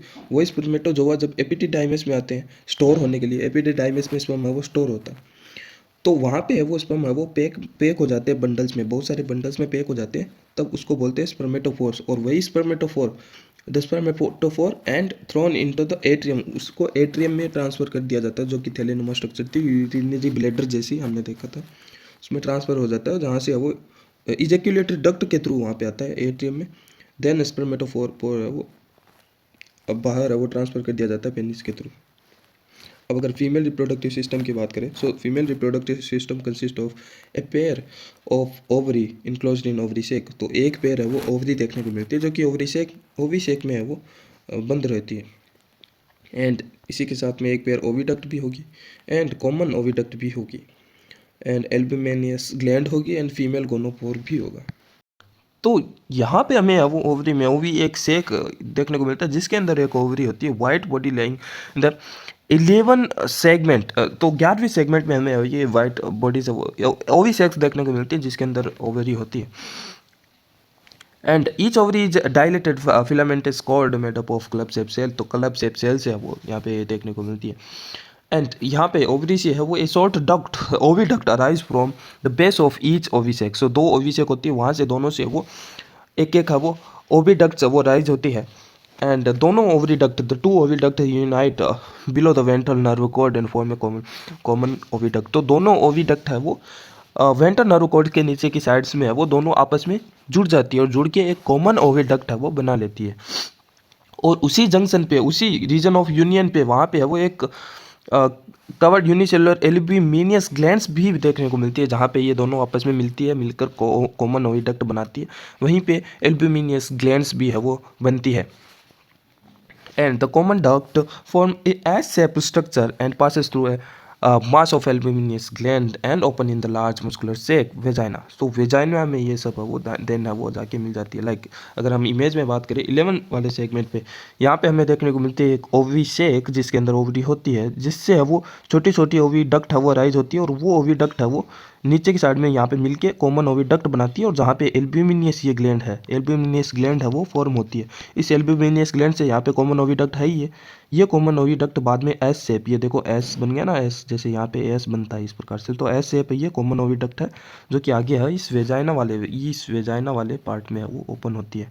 तो ये इस वेजाइना में लास्ट में है वो आ जाती है, एंड यहाँ पे वेजाइना में भी लेटरल डाइवर्टिकुलम कुछ फॉल्ट्स होते हैं बहुत सारे छोटे छोटे विलाई जैसे इंटेस्टाइन में जैसे माइक्रो विलाई होते हैं वैसे, एंड जिसे वो वेजाइनल सिकम हम बोलते हैं, and it open to the exterior through the gonopore placed on the ventral surface of 11 segment. तो 11वें सेगमेंट में हमने देखा था कि फीमेल जेनाइटल पोर होता है, तो उसके थ्रू है वो ये बाहर है की तरफ ओपन होती है ये वेजाइना, एंड द ओवा budded in the ovary while passing through the anterior part of the common oviduct and receive albumin from the albuminous glands and remain stored in the vagina where they are fertilized during mating and then escape to the exterior। okay, तो ये last में है वो ovum vagina में आता है जहाँ पे फर्टिलाइजेशन देखने को मिलता है वेजाइना में, और फर्टिलाइजेशन होने के बाद में है वो वहाँ पे है वो बाहर है वो निकलता है जायगोट।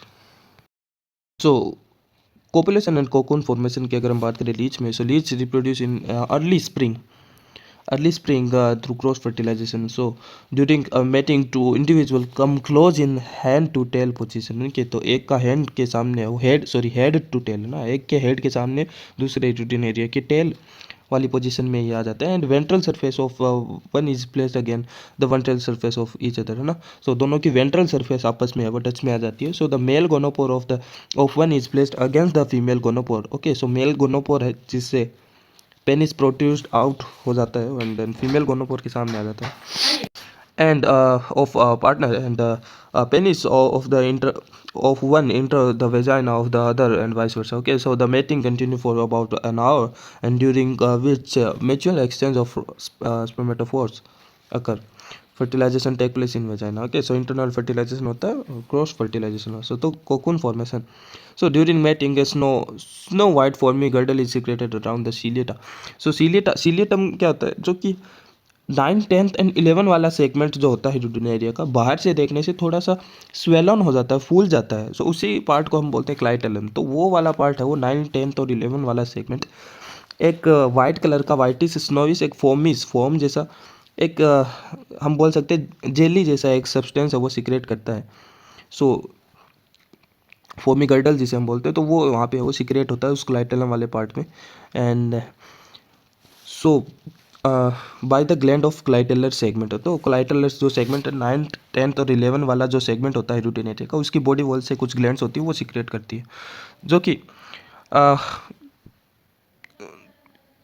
कि गर्डल है वो आगे से आगे है वो घिसकता जाता है आगे एंटीरियर पार्ट की तरफ। लेकिन उससे भी पहले वहाँ पे है वो वेजाना से है वो फर्स्ट आउट किया हुआ जो फर्टिलाइज्ड ओवा है, जिसे हम जाइगोट हम बोल सकते हैं, काइंड ऑफ जो जाइगोट है वो वेजाइना से बाहर होके इस क्लाइटेलम वाले जो सिक्रेटेड जो है गर्डल, सिक्रेटेड फोमी गर्डल है, उसके अंदर है वो आके पैक हो जाता है। And before abandoning the girdle the leech plugged it both end. So वो जो कोकून बन रहा है उसके दोनों तरफ वो प्लग फॉर्मेशन है वो कर देता है, जिससे है वो आगे जाके है वो यंग वन जो बाहर निकलते हैं उस प्लग के थ्रू बाहर निकलते हैं। या फिर ये जो कोकून है वो बाहर जब निकलता है तो जब सबसे पहले एयर के इन्वायरमेंट में जो कांटेक्ट में आता है वो वाला एंड पे एक प्लग बनता है, और जो सबसे बाद में बाहर निकलता है वो वाले एंड पे एक प्लग है वो जनरेट होता है। अगर हम बात करें लाइक ये एक यूरिन एरिया है, एक सेकेंड, ये एक यूरिन एरिया है। सो इसका मान लो ये है 9th सेगमेंट, ये है 10th और ये है 11 वाला सेगमेंट। तो ये थोड़ा सा ऐसे फूल जाता है इस प्रकार से ऐसा फूल जाता है 11 3 सेगमेंट, देन वापस से नॉर्मल है वो आगे अब ये है 9th वाला सेगमेंट फूल जाता है, 11th वाला, 10th वाला और 11th वाला, देन वापस से नॉर्मल है वो आगे है वो, इस प्रकार से वो चलता रहता है। तो ये फूले वाले सेगमेंट जो स्वेलन हुआ है यहाँ से है वो ये वेजाइना थी, वेजाइना से यहाँ पे फर्टिलाइज जो ये जाइगोट है ये आ जाता है। तो ये बहुत सारे जाइगोट आ जाते हैं, और ये बहुत सारे जाइगोट यहाँ से है वो ये वाली सेगमेंट कुछ वाइटिश सिक्रेशन है वो करते हैं, लाइक कुछ सिक्रेशन करते हैं, मैं ब्लैक कलर से बनाता हूँ, फोमी सिक्रेशन करते हैं, जो कि यहाँ पे इसको है वो ऐसे कवर कर लिया जाता है।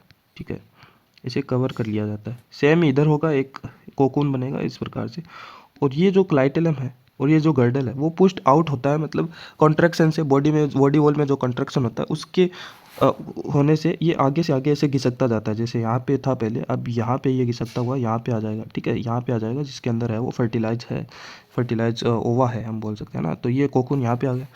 देन यहाँ पे जब सबसे पहले बाहर निकलता है इन्वायरमेंट में, ये आगे वाला एंड जो है इसका, ये वाला एंड है वो सबसे पहले आता है एयर के कांटेक्ट में, वहाँ पे एक प्लग फॉर्मेशन हो जाता है। सो लाइक जैसे यहाँ पे ये वाला एक आगे वाला है तो यहाँ पे एक प्लग फॉर्मेशन हो जाता है, एक छोटा सा। ठीक है, जिसको वो ओपन किया जा सकता है बाद में जब यंग वन बाहर निकलेंगे तब।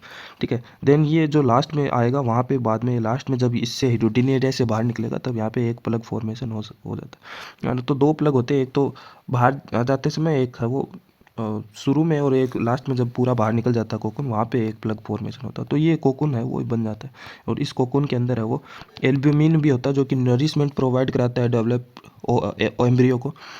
एंड देन जब यंग वन पूरा बन जाता है लीच, तब ये पूरा एल्ब्यूमिन है वो ख़त्म हो जाता है। देन इन प्लग से है वो होके है वो बाहर है वो निकल जाते हैं यंग वन, नए यंग वन। तो डेवलपमेंट डायरेक्ट ही होता है, कोकून के अंदर ही सारा डायरेक्ट हो जाता है डेवलपमेंट। सो इतना यूरिन एरिया में। ऑल्दो अडेप्टेशन का एक और टॉपिक आता है कि पैरासाइटिक अडेप्टेशन क्या होता है? तो पैरासाइटिक अडेप्टेशन में नॉर्मल आप वो लिख सकते हो, लाइक इसमें अटैचमेंट के लिए शक्कर से वो बन जाते हैं, तो वो शक्कर के थ्रू वो पैरासाइट पे अटैच है वो हो सकते हैं। देन इसमें आप हिरुडिन के बारे में लिख सकते हो अडेप्टेशन में, कि इनमें हिरुडिन है वो सीक्रेट होता है सेलेवरी ग्लैंड से, जो कि एंटीकोएगुलेट होता है, रक्त के थक्का जमने को वो रोकता है, ताकि वो होस्ट का जब खून को जब चूसता है तो वो कंटिन्यू चूस सके, इसलिए उसमें हिरुडिन होता है एंटीकोएगुलेंट। तो वो भी एक अडेप्टेशन यहाँ पे है वो देखने को मिलता है। तो इस प्रकार से आप वो अडेप्टेशन है वो लिख सकते हो। तो इतना था इस वाली वीडियो में, ये है पूरा हिरुडिन एरिया के बारे में। उम्मीद है आपको अच्छा लगा होगा वीडियोस, आप समझ गए होंगे सारा कुछ हिरुडिन एरिया के बारे में। ओके, तो बीएससी के बारे में और भी बहुत सारे ये प्लेलिस्ट में है वो बहुत सारी वीडियो, वो आप जाके चेकआउट कर सकते हो। Bye bye.